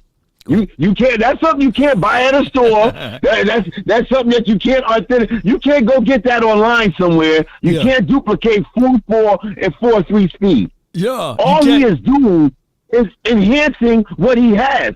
So he's taking what he has and enhancing it. Right. Micah did not have a bunch of moves getting to the quarterback last year. If you remember, Micah used 80% speed, 20% talent. He blended those together, and that's what he did. Can you imagine what he's going to do this year under a full year under DQ in the offseason? And I think something else that I need y'all to back up off my quarterback. Dak did not have a full offseason last year, people. Let me say that again. Let me reiterate this. Dak is coming off a broken doggone leg. Okay? A broken leg. How many I know people with broken legs that don't even go and ride a bike again. Okay? So y'all need to cut that out, man. Stop acting like people are superhuman. Dak and everybody else that straps up still are human. I think we dehuman. We strip your human form from these people and think because we're athletes, we are no longer operating in the human form. We don't live on what is that, 54, where they found the aliens? We're not out there, man. 54. We real people. Yeah, 51. Yeah, you right. Yeah, Area 54, whatever that is, man. Look, man. All I'm saying is this, Law. This is the last point I'm going to make is we have to have. It's not about running the ball. It's about the balance of the attack of the run. So yes, we have to have that. If you look at those first 6 games last year, it wasn't like our OC was dialing up something crazy. He was just balanced. But once Zeke got hurt, I'm telling you, go back and look. Once Zeke got hurt, it was a noticeable fall off to our offense. But we could not afford to take him out because of his blocking and his protection for Dak. So he was in that. We were in that struggle where we're like, man, if somebody has some cojones, if Mike McCarthy gonna have to grow some this year because he's on that chopping block. And I think he's gonna have to say, hey, look, I'm gonna have to take over this some of these OC calls if I don't see him going right. I think that's what the step that has to be made. He has to stop looking at that blank paper that he's holding up and say, hey, I need to fill in some of these blanks. Right. And to your point there, he did mention that, like, we do go over some of the designs, but the installments, I let the person who installed the game plan for that week call the plays. And he felt that he just didn't want to do it. He didn't want to intervene. And I can't dog smells like a fall guy. Smells like a setup to me, though, Lord. Smells like he set this OC up, but now he don't have. I don't think he has that option to let his OC out to dry anymore because we all know either DQ or they want to give Kellen Moore that realm, or they're going to bring in Sean Payton. And that's the thing. So, that's the thing. The front office had already mentioned the flirtatious ideal of bringing in Sean Payton. So that's why you know for sure, if I'm going down with the ship, I'm going down fighting. And that is what Mike McCarthy did. That's why he was out there at these pro days saying, "Oh, you finna check out? Have you ever noticed? Oh, you going to Alabama? Oh, I'm going too. I'm getting my bag." Will McClay looking like, what? Wait a minute. And Dan Quinn like, wait a minute, what you doing? You're supposed to be at the coach's meeting. He said, I don't want to be at no coach's meeting. I need to go handle my business. Oh, my goodness. There is no off season in Cowboy Nation. The only off season are those offies. The offies are the Eagle Nation. The Eagles, I can't even call them a nation. They're not a nation. They're half a tribe. And then you got the Commander Bows, these bozos. And then you got the Giants. Man, look, bro, we about to go 6-0 our division. Right now, all we need to focus on is balance. Balance. We get in that red zone. All we need to think about is balance, bro. Balance. What's going to get us past that red line? Balance. That's it. That's all we messed up. I think we get in the red zone, and he gets scared. He start overthinking. He start getting, whenever he get in the red zone, look at it all. He get cute. He want to run some damn reverses. He do some, I'm telling you, we get to the red zone, this dude get cute. Stop getting cute, bro. Stop getting the cute, man. Oh, my gosh, man. You spitting some truth, man. Hey, you in the VIP section for real, fam. Appreciate you. Hey, I told you, I'm a single father-in-law. I am making that experience this year. Me and my son are putting away. We cut some lawns on the side. We do DJing. Man, look, I might go ahead and shine some shoes or something, bro. We gonna make a game this year, man. Well, I got you, man. I at least got you on something when you come down here, man. I appreciate you, fam. Look, man, all I gotta say from here is, how about them Cowboys? Let's go, boys. Let's go, man. Let's go. Last year, I posted this one, balance of power. A balance of power is a state of stability between competing forces. You know, this is the situation that the Cowboys must understand. You got to have a balance of power. That game against the Chargers, a good balanced game. The Cowboys play better when they have the mindset of being within the balance. And what shook a lot of things was when you go back and watch the games that they lost, 9 times out of 10, they were not balanced. And they didn't They didn't put the foot down to command anything, and that is a major problem and issue. So we have the 228 who've been waiting patiently. You're live. Law, what's going on? This is Jason from down in Ocean Springs, baby. Ocean Springs, man. It's Mississippi Ocean Springs or it's Texas Ocean Springs? Oh, you better believe Sip. it. Okay, all right, cool, man. What's good, man? What's good? I know it's been a minute since we talked, but I'm going to tell you this. Talk to me. People don't understand the monster that we just drafted in the second round with Sam Williams. I'm telling you, man, I watched this boy at Ole Miss. It's Mr. Nasty I watched him at his JUCO. Okay. I watched him when he was in JUCO. You see what I'm saying? Yeah. Alabama wanted him, LSU wanted him, Tennessee wanted him, Ole Miss wanted him, and Florida wanted him. He was just that bad, bro. Break You're it down. talking about speed and power off the edge. And now that our DC done got his hands on him, bro, he finna mold him. Dan Quinn finna mold him into his own image, bro. I'm trying to tell you, the boy got power coming off that edge, and he's bendable. Man, he got a quick first step.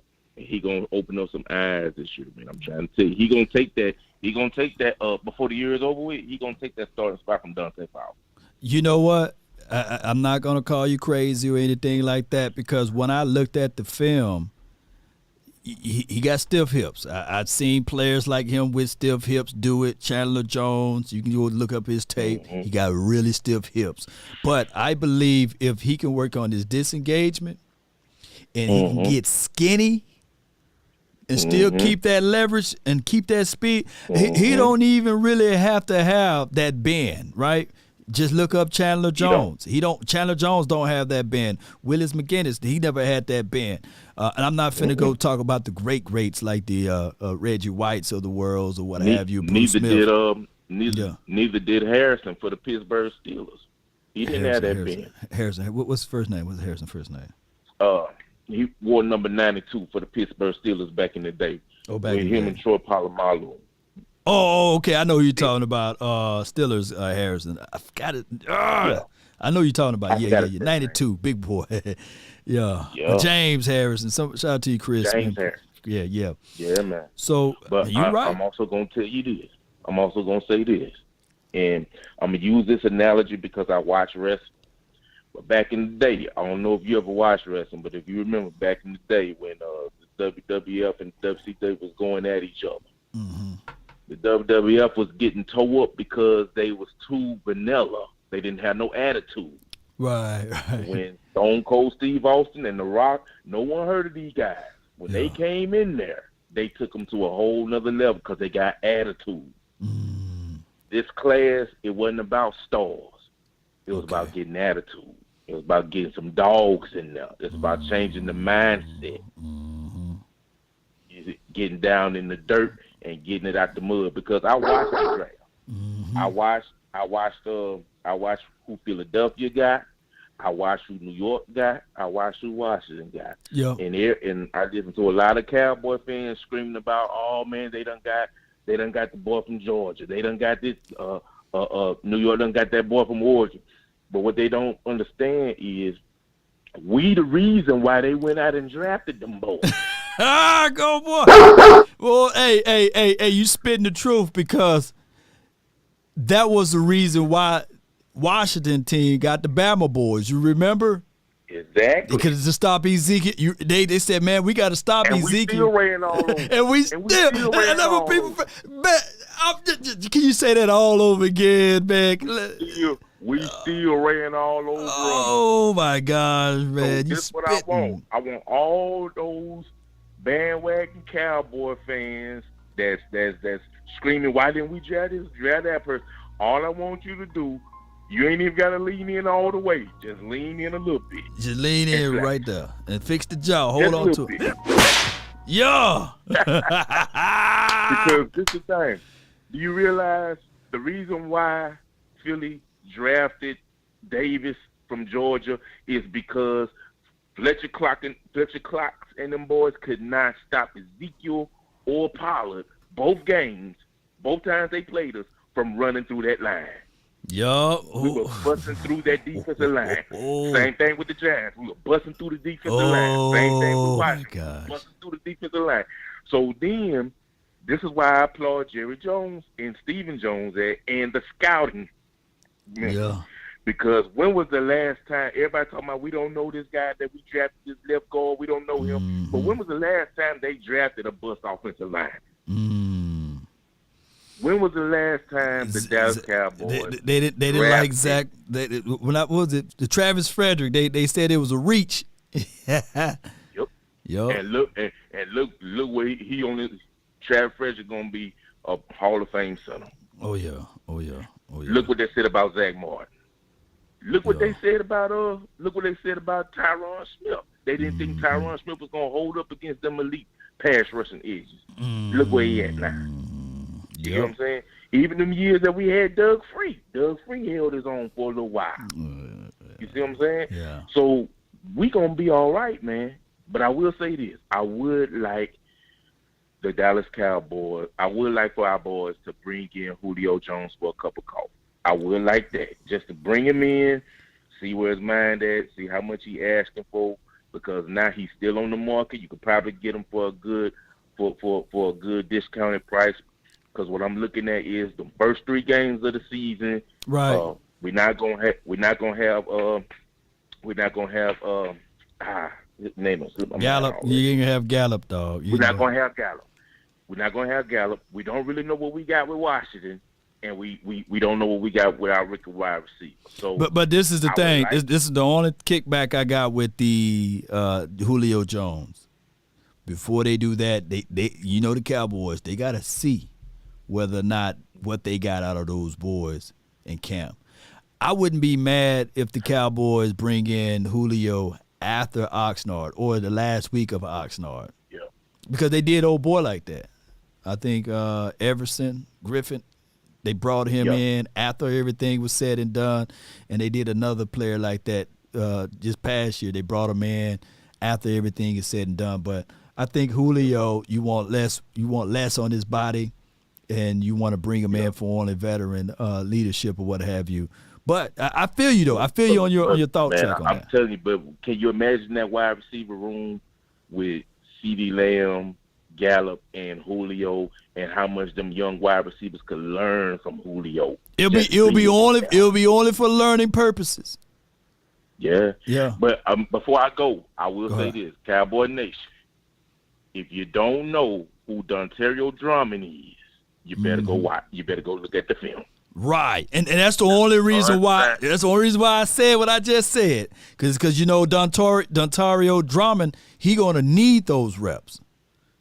Yeah. Trifago gonna need those. He can't be waiting for Julio to be getting in there saying, "Hey, I need to get these." No. I need to figure out what these young bulls can do. But I feel what you're saying, fam. Good call from you, man. Ocean Spring. Yeah. So check this out, bro. Mm-hmm. Don't be surprised if you hear Mike Fisher and all these start talking about Dontario Drummond in training camp. Oh, no. I won't be surprised at all. The boy got it, man. He got it. I watched his career at Ole Miss, too. He got it. Hey, that boy came from Laurel.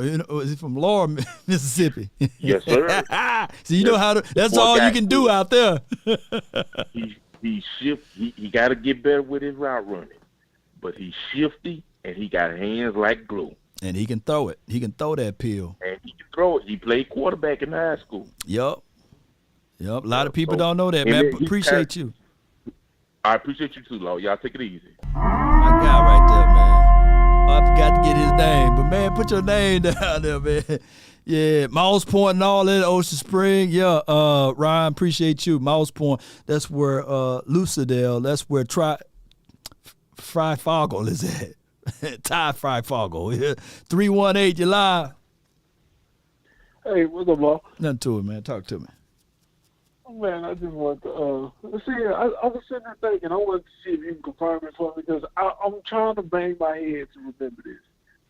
Dak Prescott is the only starting quarterback since was New York Giants, Eli Manning. Yeah. To win a playoff game in this division. Let me see. Because, like, the Eagles won with the backup for the whole playoffs. But the only one to win a playoff game since Eli Manning is Dak Prescott. Yeah, but fam, right now, man, 1-3. I'm just gonna be realist with this, man. It's not appreciative, and I know that he's the quarterback falls on the sword with that. He gonna need more playoff wins. He gonna need more playoff wins. Yeah. He gonna have to get more playoff wins. That's a fact, though. I agree, bro. My point is, I was like, everybody counting money on whether or not the quarterback situation, but we gonna have a chance more so than not to win. To get to a playoff game than any other ones, because the Eagles done had two of these quarterbacks that ain't won a single playoff game. Right. My thing is, they worried about Dak Prescott. Dak Prescott, he gonna have his chance. Are you sure Jalen Hurts gonna have his chance? The whole situation with Jalen Hurts versus Dak, that shouldn't be a conversation. But the whole situation with that particular team, like I'm gonna level with Eagles fans with this one thing right here. If you pick up their defensive coordinator and you put him over here in Dallas, and you pick up Dan Quinn and you put him over there with the Eagles, there's no conversation. I'm not even coming with this same energy. I'm gonna be like, man, what the what? Oh no! I'll be terrified. You right on that one. But I'm with you on the Julio thing. You was just talking about the Julio thing. I got a question about him and Odell.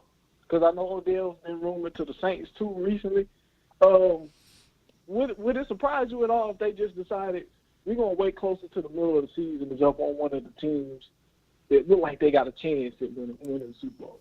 I mean, shoot, that's what Odell did last year. He got him a ring.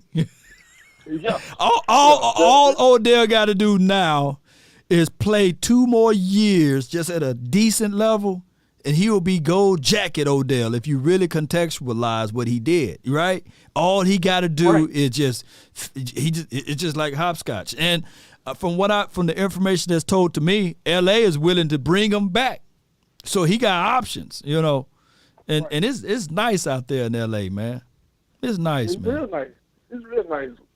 Never too cold, never too hot. It's real nice out there. Yeah.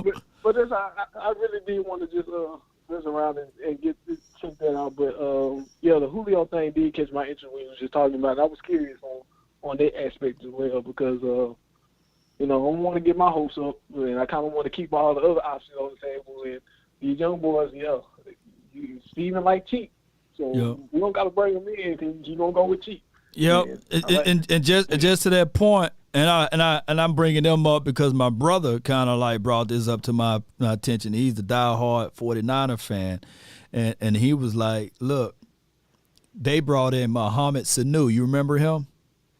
Yeah, Atlanta. So the 49ers brought in Mohamed Sanu last year, but they didn't play political football. Jennings, they lit us up in the playoffs. He outperformed Mohamed Sanu. And Mohamed Sanu never saw the field again.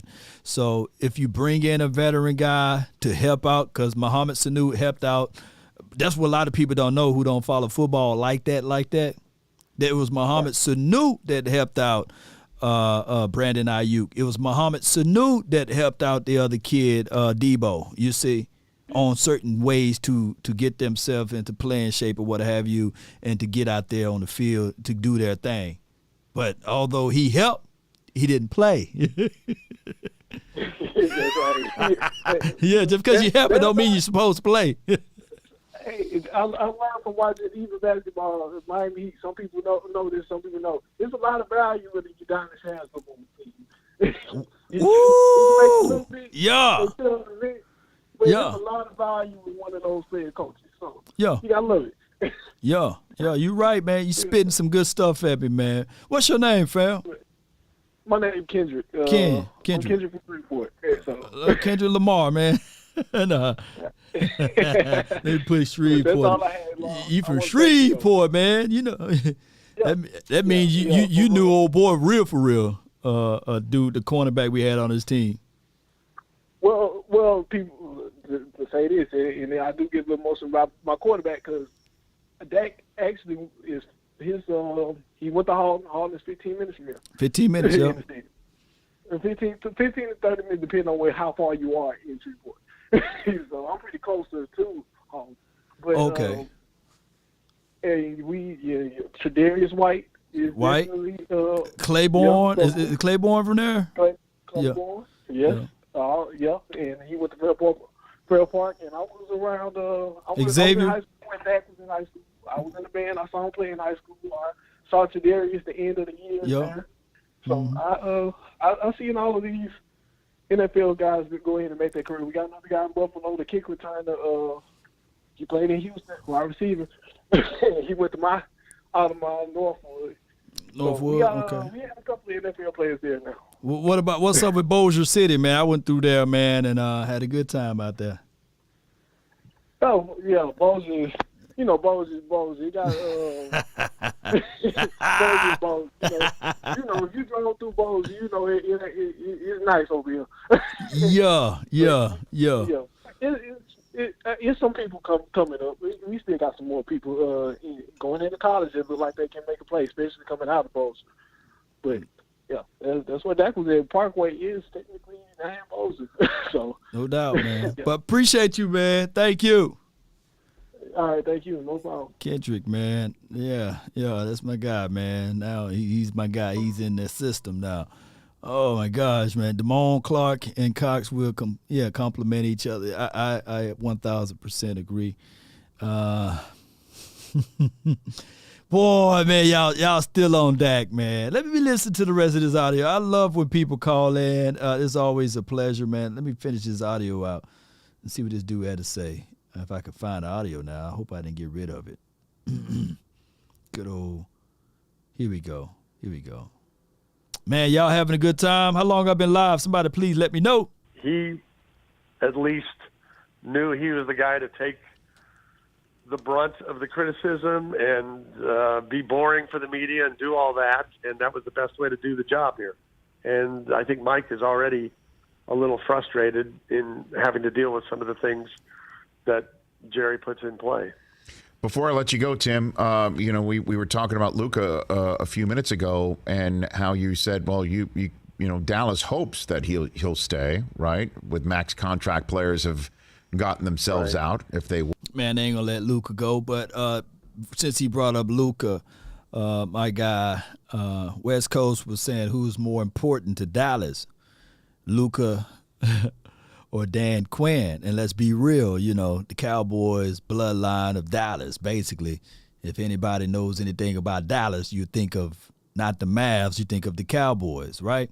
But I would tell you guys, man, the whole ideal of Dan Quinn and what he was able to do for this team, taking little and making it a lot, goes a long way, Cowboy Nation, not a short way. And I really think, 1 hour, appreciate you, East Camden. I really think that Dan Quinn and what he will do with Sam Williams and the possibilities of Jaron Kearse going into his second year within the confines of this system, mixed in with what Parsons will do, will bring forth a greater attitude, a greater impact to the game of the side of the defense. So I asked, Thomas Garrett says 2 hours. Appreciate you, man. I need to check. Sometimes I'll be going over my time. But I love all of y'all, man. The foes and the pros that's here, man. The cons and pros of everything. Lawathon. I love Weed says Lawathon. Jordan Davis in the house. Shout out to you, Jordan Davis. It is what it is. I think that the defense, I'm going to ask you guys the question. Will the Dallas Cowboys be a top 10 defense next year? Let me tell you where we went from the previous year, 30th ranked to the 12th ranked. Can we slide down 2 to 3 more positions on this defensive side of the coin? Or was losing out on DeMonte KZ and as well as Keanu Neal and Randy Gregory too much. It's a simple yes or no. Will this defense be a top 10 defense? Ooh, somebody got some big ones. Flo says top 5. Sam says top 10, definitely. Absolutely. Jackie Price said top 4. Top 30. J215. Well, you know, you won't be wrong with that top 30 defense. It'll be the top 30s, huh? All right, man. Oh my goodness. Everybody's saying yes. So Hood says no. Top 2 defense, top 8. All right. Number 1. And let me see, because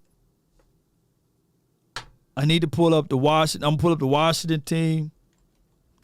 And I'll pull up all our teams in our respective divisions. You know, Washington football team. Let me see if they got them here.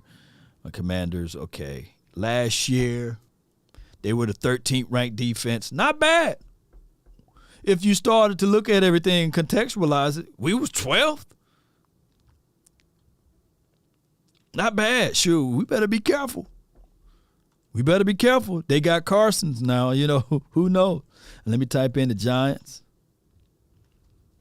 Giants. 25th ranked defense. Okay. Boy, they was in 30th overall, 31st offense, 30th in special teams. Whew, they got a long uphill battle to go. Ooh, they were flat out the worst team, huh? Yep. Okay. All right. So let me type in Eagles. Did I spell Eagles right? I just played with y'all. Philadelphia Eagles. 19th in defense. So will they, with all of the acquisitions that they got and all of the stuff that they did that gap? Because they were 7th in offense. So will their offense go from 7th all the way down to the 1st? And will their defense climb all the way down from the 19th to top 10? Eagles fans, if you're watching, do you guys have the number 1 defense or top 10 defense, I meant to say, in the NFL? Well, that doesn't really mean anything, right? Based off of acquisitions alone during this off season. My guy, Point Dexter, what's good? You live? What's up, my man? Nothing to it, man. Talk to me. Check this out, man. I usually listen to the show. I really don't call in unless I really got something new. I don't want to regurgitate the same thing. That's good. I just had an observation. You mentioned Moss Point, Mississippi. Yeah. Yeah, man. My grandfather was born in Moss Point, Mississippi. Okay. And you know, when I was about 14 years old, man, I was like, you know, like Michael Evans. I was like a young revolutionary, you know what I mean? I got put out of school for flashing the power sign on my, you know, class picture and stuff and everything. Right, you know what I mean? Right. Man, I got to Moss Point and I was scared. Okay? I did not even... I'm talking about, man, they had the sundown rule. You hear what I'm saying? The sundown law was in effect. Yeah. You know, I'm talking about, man, my cousins and stuff, man, I seemed like they had just read the Emancipation Proclamation, man, the day before. You know, man, law, baby, it was crazy. And excuse me, but I have to say this here. I came back home. And I say, man, they got niggas trained in Moss Point. You know what I'm saying? They was trained, dog. But I just had to come in and tell you that, man. I really, like I said, I don't want to regurgitate what I've already said. We're looking for this season. And, you know, the bottom line is, what we do in the playoffs, man, you know, we're going to have all season. We're going to get our hopes up. We're going to do, you know, I'm Cowboy for life. You know what I'm saying? Right. I'm Cowboy for life. And I'm looking for the improvement of the team. And man, I just want them to have that fire when the playoffs come. Man, you know, in the 90s and stuff, when we win the Super Bowl, we didn't even care about the regular season. We did. We was just waiting for them to get to them playoffs, man, so we can get at it. You know what I mean? We didn't care about losing a game during the season. None of that, because we knew we was playoff ready. That's what we mattered got some the most. dogs on the team. Yes, we got some dogs, man. We got to get to them playoffs. We got to make some hay. And I'm going to say it before I leave. How about them Cowboys? Yes, how about them Cowboys? Appreciate you, Poindexter, man.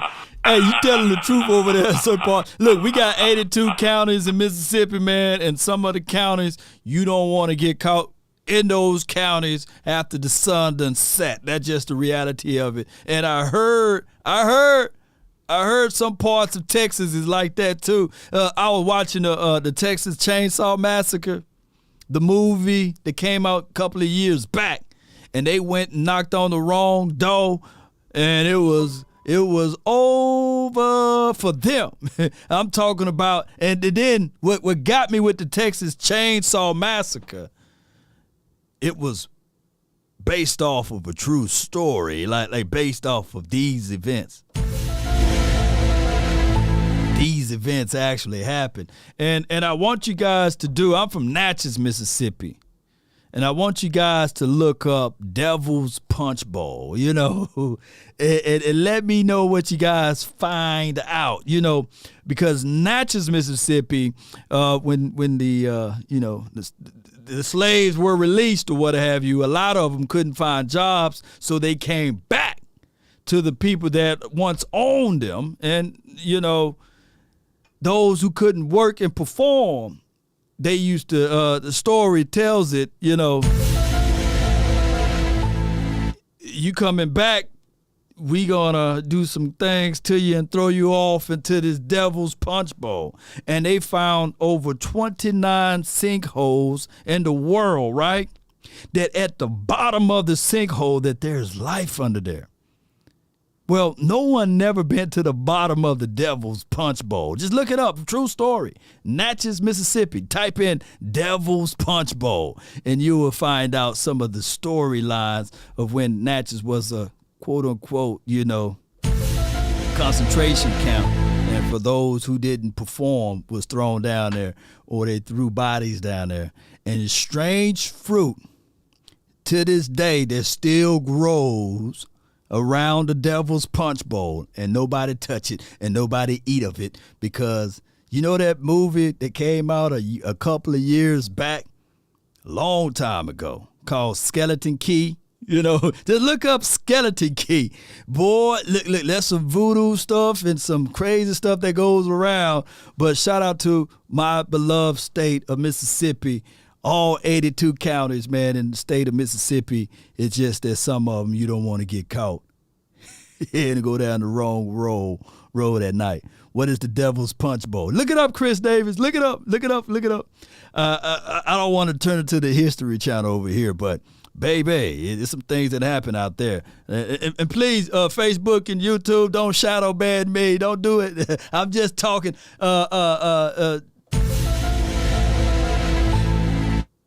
Allegedly. Yeah, all of this stuff is allegedly. Allege. But I appreciate everybody, man. The song Strange Fruit is mighty. Yeah. I mean, I don't want you guys to lose your mind over here. Twin Empire, you know, my brother's in the house, man, and he would let you know. Yeah, all lies, you know. Right now, the fact checkers gonna be like, "You liar!" And the fact checkers are right there like, "Yeah, you lying, law. Yeah, I'm lying." Allegedly.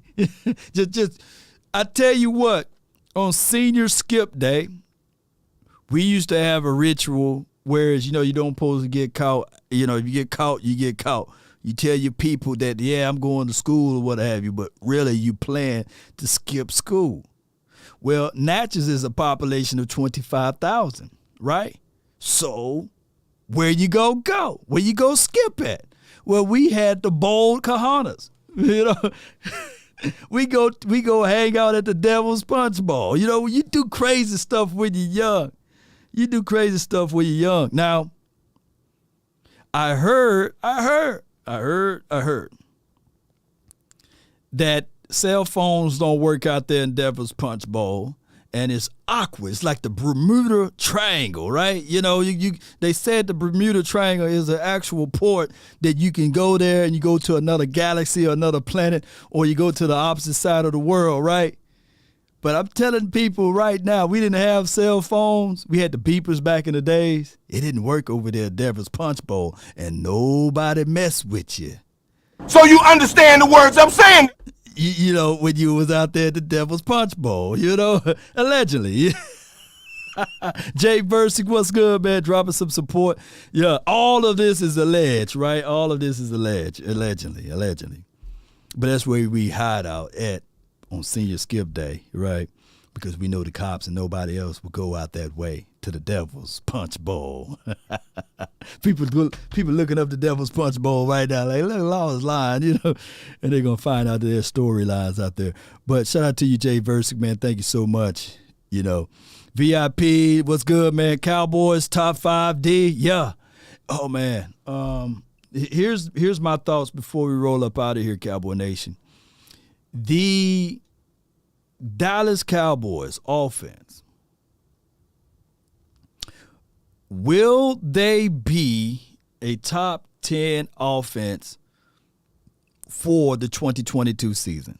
Is that a yes or a no? Let me get a yes or no before. David Webb looked it up. You know, wait. Yeah.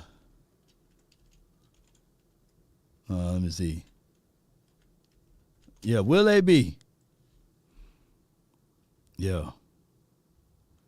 Let me put it up. Natchez, you know, they tripping. Natchez, Mississippi. Let me see if they go right here. Will they be? Yeah. Yeah, y'all look that up. Oh, y'all look that up. They got some of it down. They had a YouTube video out. Yeah, they had a YouTube video, you know. You hear that crazy music right there? Y'all look that video up. Maybe y'all thought I was lying. Y'all thought I was. See, Lord, look, y'all thought I was lying, man. You know. You liar! You know. Yes. Bottom tier, top 10. Bigelow says top 10, but top 10 for sure. War and Peace says yes.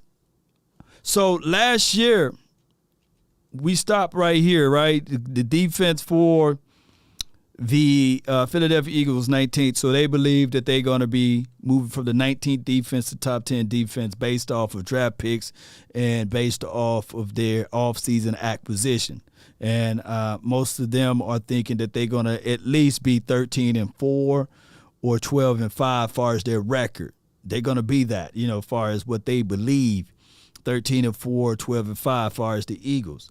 Now, my Cowboys, let me see where we were at last year. And I normally have it at the top of my mind. I think we were the number one offense and 12th ranked defense, right? Number one offense, 12th ranked defense. 15th in special teams. We need to improve on that. We started off most parts of the season at 30th rank in special teams. We just got down to 15th. That's a story of a different day. We were the second rated overall metric team, if you want to do your homework on that. 7 in points allowed, first in points scored. They used those metrics. And I think we were number 1 in turnovers. And we were also number 1 on third down defense, which is pretty good. I think that the Cowboys' biggest mistake on this side of the coin on offense was penalties. We led the league most of the time in penalties due to like holding calls, false starts, you know, illegal shifts and stuff like that we have to improve on. Those things come from coaching, in my opinion, right? Discipline. The other problem to the Cowboys offense, although they was first in points scored, we got to take under the account that in red zone, we were like bottom like 23rd and 24th in red zone. That, my friend, is where the stat line is misleading. If you want to use stat as a barometer, right? A barometer, that's a better way to say it, barometer. So the Cowboys must, in my opinion, improve on red zone efficiency, because I think one of the callers said that, hey, the Cowboys stumble and they fall to their faces when they get It was West Coast. It was West Coast. He was saying that the Cowboys fall and stumble and fall to their faces when they get the turnover, and we had that against the 49ers, and we folded up like a wallet. My thing is with Dak Prescott, you guys know I said I love Dak Prescott, but he have to overall change some of those plays, and when you get into the red zone, there's nothing wrong with the fade ball. Find one of these wide receivers that you can connect with the fade. Hit your tight end inside the middle. Have them to go up the field. Got to get out of those button hooks. So I believe that the Cowboys can become better on the defensive side of the coin. And I think that even if you're missing Connor Williams, Cedric Wilson, and even Amari Cooper, that this team can still be top 5 in offense. Call me crazy, but I think that this team can still be top 5 in offense. We got the 228. You live on my way out, man. What's good, man? Law, this is Jason from Ocean Springs again. Look, what's good, man? What's good? Hey, I just need to call back because a couple calls back, you had your partner talking about Moss Point. I was born and raised in Moss Point. Oh, you born and raised and go now. Born and raised in Moss Point. How old are you? Because I think Poindexter may be a little older. How old are you? I'm 36. Man, I'm older than you, dog. But go ahead. Go ahead. You young buck, man. I just want to tell Poindexter this. Ain't no sundown rule effect down here. Okay, where you at? You know. What if you go a little now, what you go a little further like Lucedale and you keep going up and keep traveling up? Yeah. I just want to clear about that. I ain't want Cowboy Nation thinking that we whipping that down here in Marlboro. No, we running things down. Yeah, you running things. We running things down here though. Don't get it twisted. Now we still pumping out some of the best athletes in Mississippi Gulf Coast ever seen. Yeah. I mean, hey, what who's that? Is it South?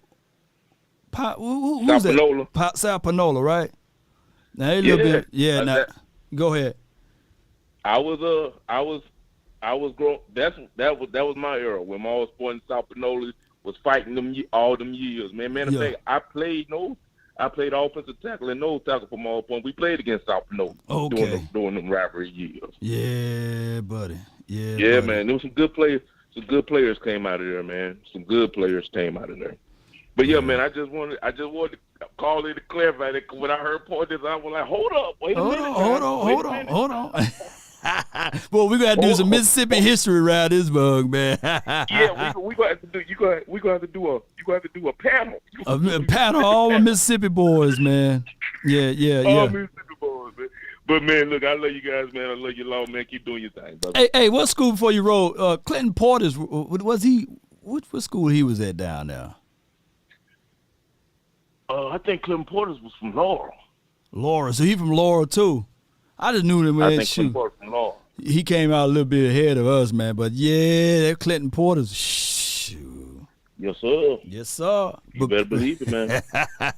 Man, listen. Folks got to understand the amount of athletes Mississippi has contributed to the game of football, bro. Hey, you already know. Look, back in the days in Vicksburg, Suge Knight. Yes, sir. People don't know Suge Knight. Folks don't even know Snoop Dogg family is from Mississippi, bro. Oh, His family from Macomb. Macomb, Brandy and Ray J. Yes, sir. And then on top of that, the Phoenix Suns, Devin Booker, the star for the Phoenix Suns, he from Moss Point, born and raised. Yup, man, boy. That folk got to recognize Mississippi, man. We don't contribute. We don't contribute. All we waiting on now, we need a homegrown Mississippi boy to get on the Cowboys. Oh man, oh yeah, it will happen, man. It'll happen, man.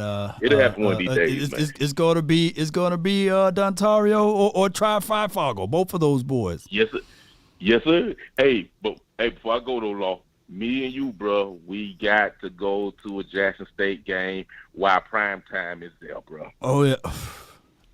Let's try to set that one up, man. Let's try to set that one up. Hey, he got them boys right. Yeah, he do. He got them boys right.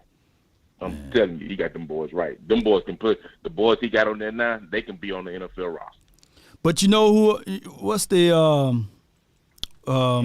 dog? His name is the tip of my tongue, man. God, dog, my mind is slipping me, man. The Alcorn State quarterback. Oh, I think his last name Johnson. Y'all help me out, man. Y'all put it in the chat, man. Alcorn, he got picked up by, I believe, the Titans picked him up. Or it could be the Browns. I thought the Titans picked up. No, the Titans picked up the boy from Liberty. No. Yeah, they picked up him, but I meant not McNair. This kid done broke some of McNair's records. Alcorn State quarterback. Really? Let me see. Alcorn. Let me put an Alcorn State quarterback. Look, he ain't do nothing against that. No. He didn't do nothing against them, boy. You know they done nicknamed Jackson State Harper, I believe. They called it the headache game. Felix Harper, man. Look him up, man. He from Jackson, Mississippi, though, I believe, and he went down there to Alcorn. Felix Harper, dude got an arm. He got an arm on him. And let me see what team Felix Harper went to, man. Before I let you go, man. Oh my God. Let me see. Felix. Before I go, I got a question for you too. Talk to me, man. Now this has nothing to do with NFL, but what do you think about what Nick Saban did when he called out Jackson State and called out Texas A&M?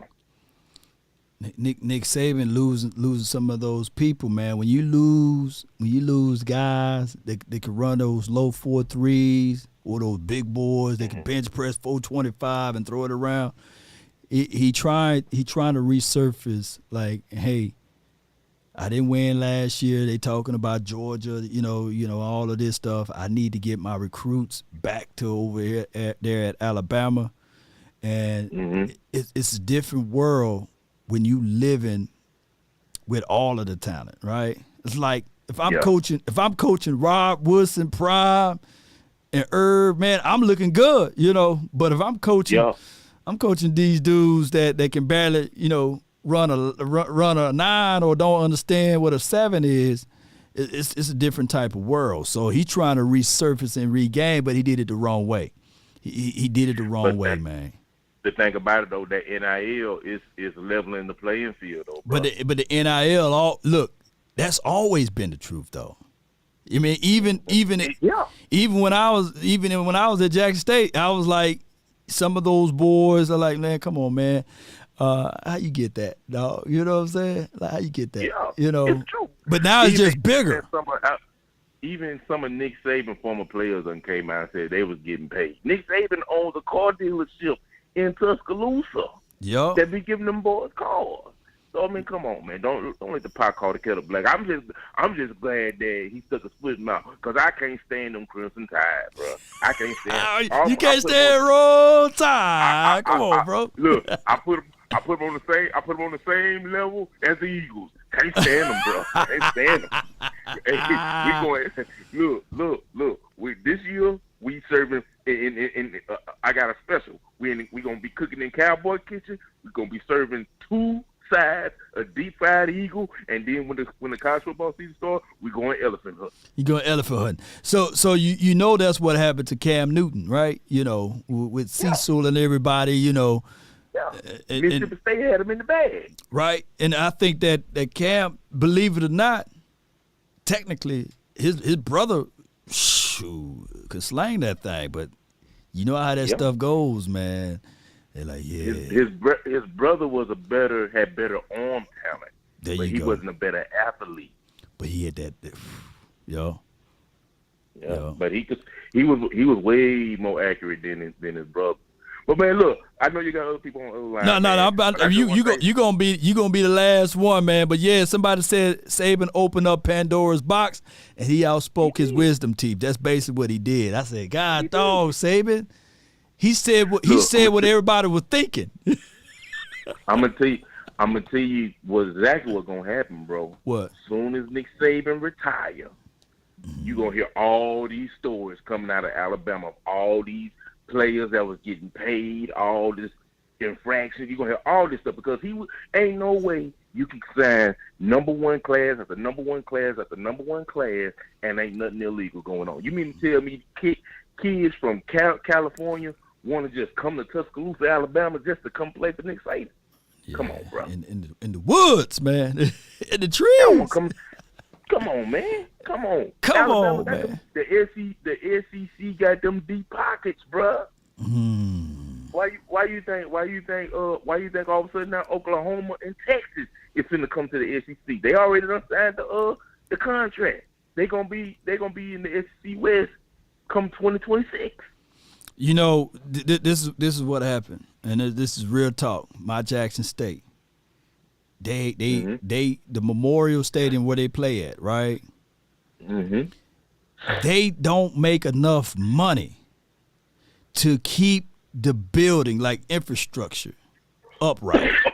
So they use games in order to keep the building, the infrastructure upright. At the time, Ole Miss and Mississippi State, they played the Egg Bowl. It was supposed to be in the center of the capital of Mississippi, which is Jackson, for the state, because it's supposed to be a state-funded project. But the day they announced that the proceeds and the money will have to be split to Jackson State, they said, you know what? We're going to put our committee together and we're going to build our own stadiums at our own facilities, and we're not going to give y'all a piece of that money. And look, for those who don't understand, to make this thing, I'm not trying to make it political. We are not talking about thousands nor millions. That SEC contract was designed and implemented for $1 billion when they introduced the TV contract in, just because those boys didn't want to split that, because they knew that they was going to have to give that money to JSU in their program. And on top of that, that program, due to the infrastructure and where they're located at, if you graduating from Ole Miss with an engineering degree, your butt had to come all the way down because of pre-agreed responsibilities from the state. You had to come down to Jackson State and finish up your 1 year just to get your degree. Boy, I'm telling you, I can't make this stuff up. So now what what Prime is doing is basically he's closing the gap of saying, okay, well, a player that can play can play, regardless of whether or not it's HBCU or SEC. But before SEC became that powerhouse, they wasn't that powerhouse until the dollars, the TV money came in. And that's why I tell people it's not about the standard, it's not about the appearance in the stands, because people are like, hey, we gonna boycott Jerry Jones. No, it's the TV dollars. The TV dollars. And you don't think that those programs all of a sudden, when they got, I forgot the $1 billion number, I think it was like $3 billion, that those programs all of a sudden, when they start getting those TV deals, that all of a sudden, yes, sir, that they start recruiting these better players because they start budgeting. Look at this that money off. Yep. It all started in 2009. When Alabama won that national title against Texas. Yeah. Then all of a sudden, Alabama won it. Then Florida won it. Then Florida won it again. Then Alabama won it. Then Auburn won it. Then I think Alabama went back to back again. So then CBS signed them to a $1 billion contract. When the SEC on CBS made it a lifetime. Where the SEC is going to only be broadcasted on CBS. Then ESPN came ESPN money, man. And then, remember, because the SEC was the first college powerhouse conference to have its own channel. The SEC network came out. So then after the SEC network came out, then the Pac-12 network came out, and the ACC network came out. But it don't garner no type of money, because folks don't know, whenever a SEC team wins that national championship, every school gets a cut of that money. And that's what we call revenue sharing within their own. Woo, man, you spitting too much truth, man. Hold on. Why you think Oklahoma and Texas? Check this out. Now you know Texas got all them oil fields, oil tycoons, right? Now all of a sudden, now Oklahoma and Texas gonna join the SEC. It's bigger than football, bro. It's bigger than football, bro. It is, bro.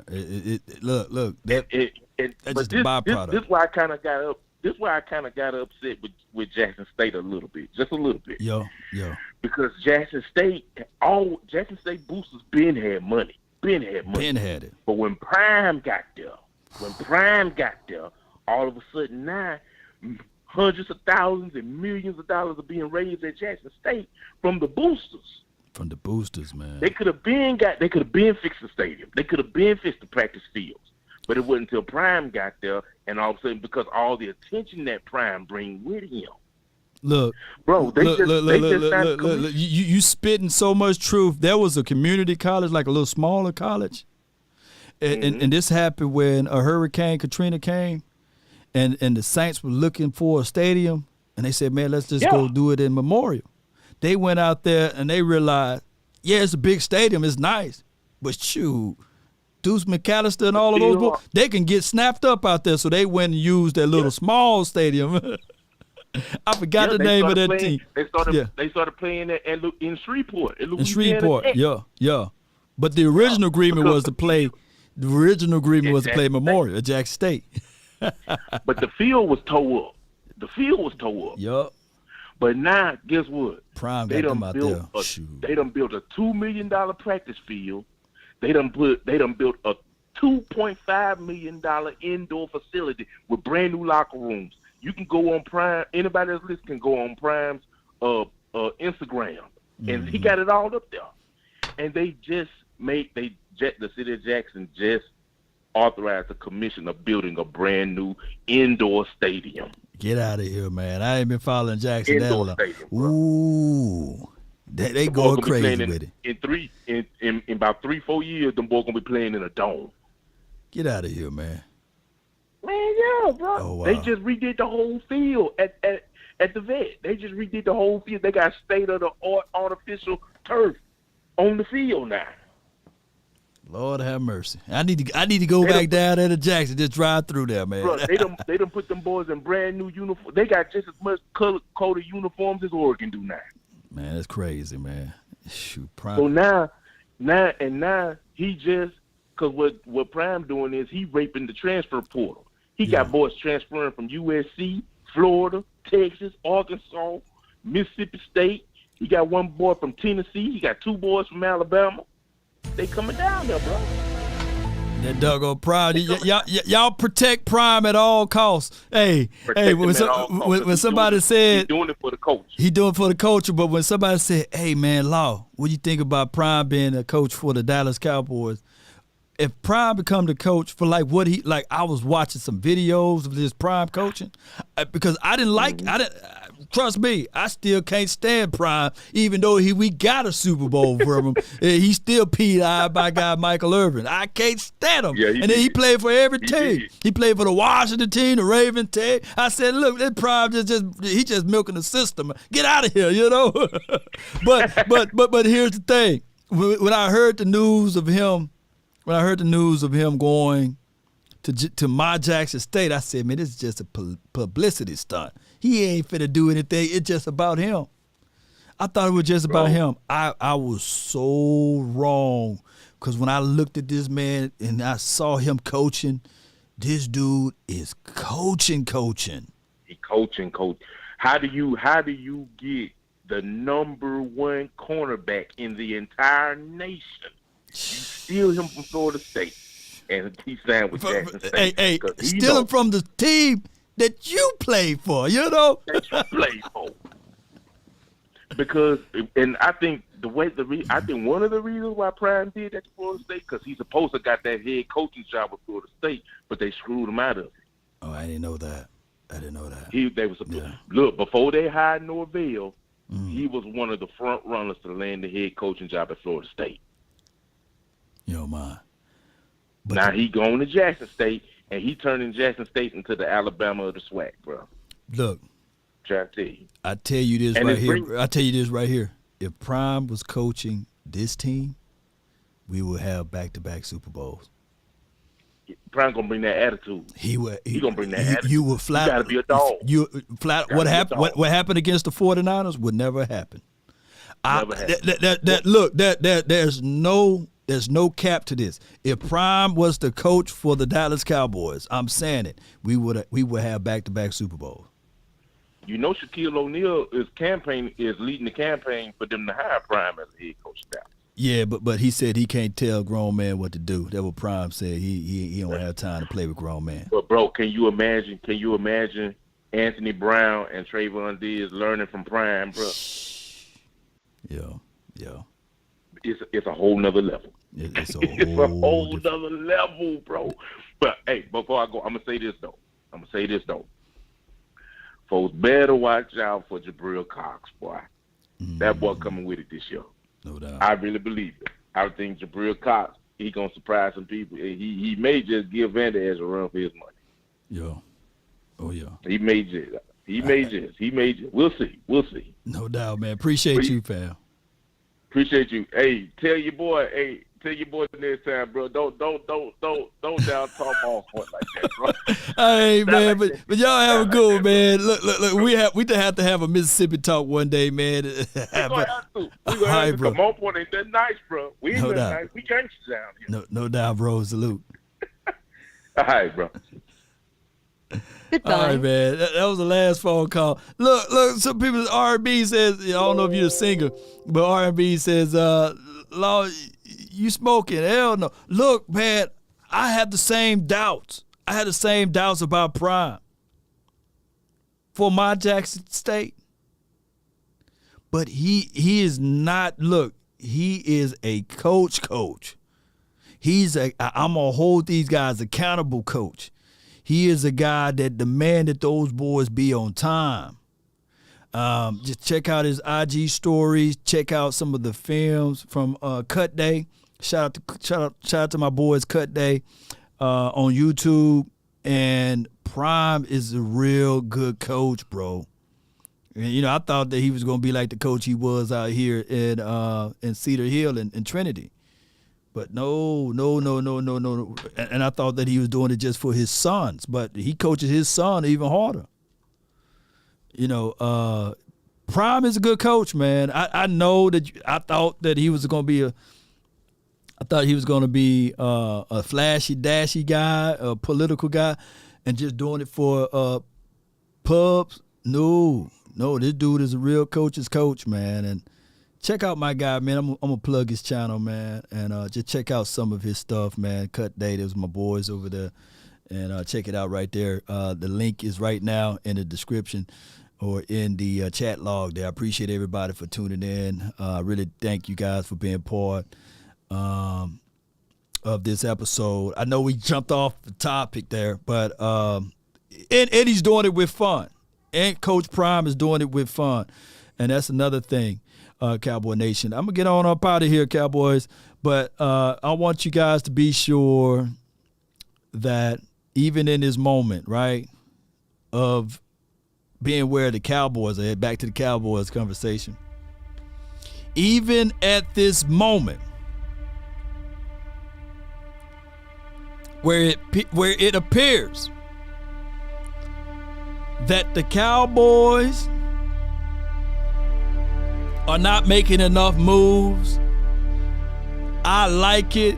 The divisional champs in this division, the Dallas Cowboys, who didn't win a playoff game last year, is now looked to be in second or third place to most pundits and critics. Because now all of a sudden, the Eagles did not just close the gaps, but they trumped the Dallas Cowboys as relates to paper champs. And that's okay. I get it. I love it. So the pressure shouldn't be on the Cowboys now. it should be on those Philadelphia Eagles. They the ones that got all of the moves this offseason. They the ones that hit it out of the park as it relates to the draft picks. They the ones who can say to themselves, they had a rookie coach last year, and now it's his second year, and he should be elevated. He should already understand the terrain. And 9 and 8 was just his starting point, his beginning, and nothing less would be acceptable. But I come here to tell you guys that's watching, those who follow the Cowboys from left to right, since 1995, we've been wanting to get back to this place as it relates to winning multiple games in the playoffs. That should be our starting point. 12-5 should be our floor, right? And everybody doubting us because we got rid of Amari Cooper, big La'el Collins. There's no chance for this team to be the same because Randy Gregory is no longer rolling up QBs over here. He's rolling up QBs over there. Paper is good. But I come here to tell y'all right now, Cowboy Nation, if you want a thing bad enough to go out there and fight for it, to work day and night for it, to give up your time, your peace, and your sleep for it, if all of your desires, if it makes you quite mad enough that you don't get tired of it, and it makes you hold all other things tawdry and cheap if life itself seems empty and useless without it, and all that you scheme and dream is about it, if you'll gladly go out there and sweat for it, fret for it, and lose all terror of your mind for it, if you will simply go after the thing you want with all of your capacity, with strength and scorgasity, with faith, hope, and confidence and stern pertinacity, if neither cold poverty or famish or fame or sickness or body or brain can turn you away from the thing you want, if dogged and grim and besieged and beset it with the help of Almighty, you will get it, not by the paper, but by the fire you put in and the desire. I told people just a couple of episodes ago that if you have the mentality of the PhD, poor, hungry, and determined, to not listen to the naysayers or what they say that you will become, but listen to the grind and the size of your heart. Because everybody counting you out, Tyler Smith. Everybody counting you out, Sam. And all you did, Tyler Smith, had the best run, block grade out of everybody in the draft. And all you did, Sam Williams, is had the most sacks outside of Aiden Hutchinson than anybody in this draft. What the Cowboys done did is went and got a wide receiver from South Alabama who put up more yards than any wide receiver that was drafted, I believe, in front of him. So now you're going into a system where you're not asked to be the number one. You the third best. Third at least, at best. Let that sink in. So let's get this thing going for the 2022 season. It's all like popcorn, baby. That's been my time. I really thank you all for yours. And remember, you're listening to nothing but the best of hits and oldies. Yes, let's go, baby. That's been my time. I mean, thank you, guys. Let's go. Let's go, baby. We get up out of here. And you know, how you say? I want me some glory. There you go, Jerry. You gonna get that? Let me keep talking about you, man. Hey, shout out to you, say prime time for your mind. Shout out to you, Alex. Yeah, SG. Let's go. Let's roll those credits. Shout out to those. Nowadays, nothing really is ice. Women wanted me and nobody's like me. Phone ringing and I tell them it's ice. I got wifey on bling and she freeze. Photo, come on, please. No photos. G's.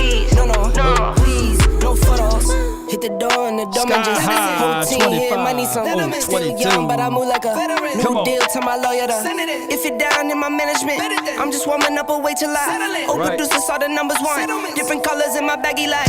Chalk it up, talk of the town where you're talking up. Wanna get you a ring and you tough enough. Wanna get you new things with your pockets dull. Run it up. I used to be quiet and out of luck. Now I move up and move from a class. The hate and the jealousy, my mama telling me count up your blessings and run it up. Nowadays nothing really excites me. Only one of me and nobody's like me. Phone ringing and I tell him it's I got wifey on bling and she freeze. Photo, please, no photos. Jeez, no, please, no photos. I keep giving game away. I put game on layaway. I got paid to play today. I get paid to stay away. I get paid on rainy days. I might make it rain today. I got paid off pain today. Right. Thought it'd take the pain Shout away. out to you, Hill. In my own lane, finger roll. I would never sell my only soul. Heard your whole team was for sale. Heard it's on the market for the low. Who the realest, we might never know. We know all who this the acting, realest. you gon' play a role. Hey. Give you the world when they Shout sign to you Twin up. Empire. Try you out and then they line you up. Ooh.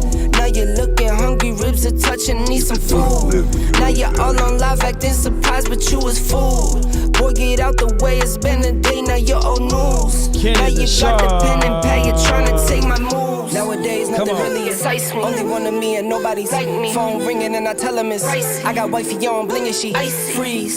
Photo, please, no photos. Jeez, no, please, no photos. Nowadays, nothing really excites me. Only one of me and nobody's like me. Phone ringing and I tell him it's I got wifey on bling and she freeze. Photo, please, no photos. Jeez, no, please, no photos. The absence of evidence is not the evidence of absence. Simply because you don't have evidence that something does exist does not mean that you have evidence that something doesn't exist. You liar! Let's go. FBI, open up! Let's slow down. Come on. Hey, I forgot to tell people, man, if you're watching all the way to this point and you have not smashed that like button or shared, come on, man. Shame.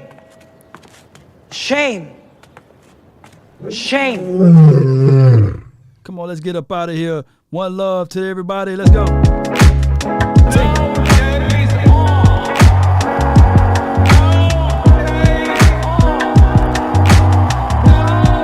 We need some milk.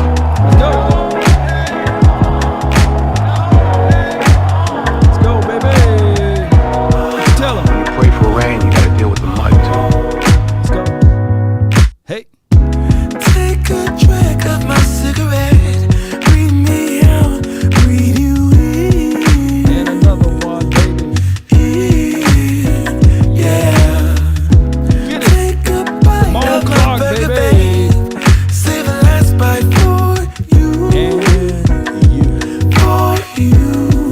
Ooh. Don't let the street lights hit you all alone. You know it's dangerous to go alone. Hey, ho. Don't let the street lights hit you.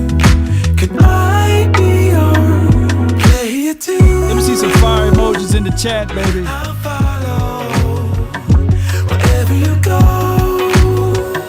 whatever you do. Come on. Player too. Watch my dog. Let my dog get you.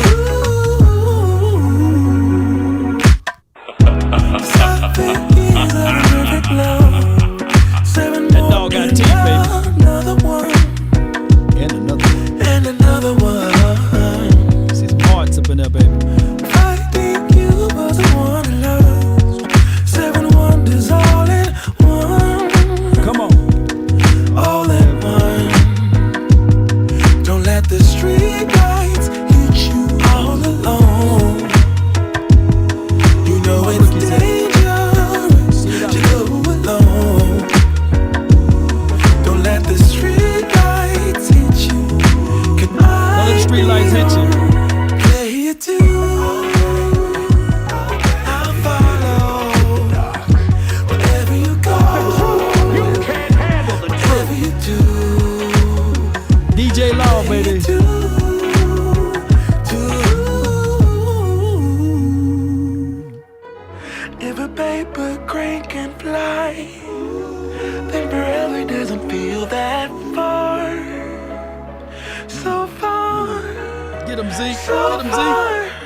If a paper crane can fly, then forever doesn't feel that far. Get him, Zeke. So far, so far. Turn me up a little bit more. Yeah. If a paper crane can fly, fly on, fly on, fly on, fly on, fly on. We up out of here. You could not live with your own failure.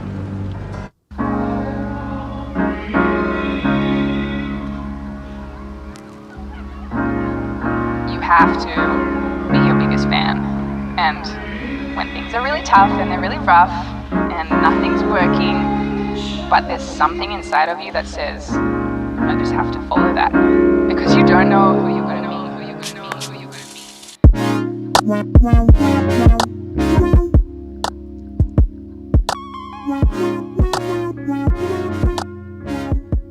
be. As the music sounds down. One love, DC for life. Salute.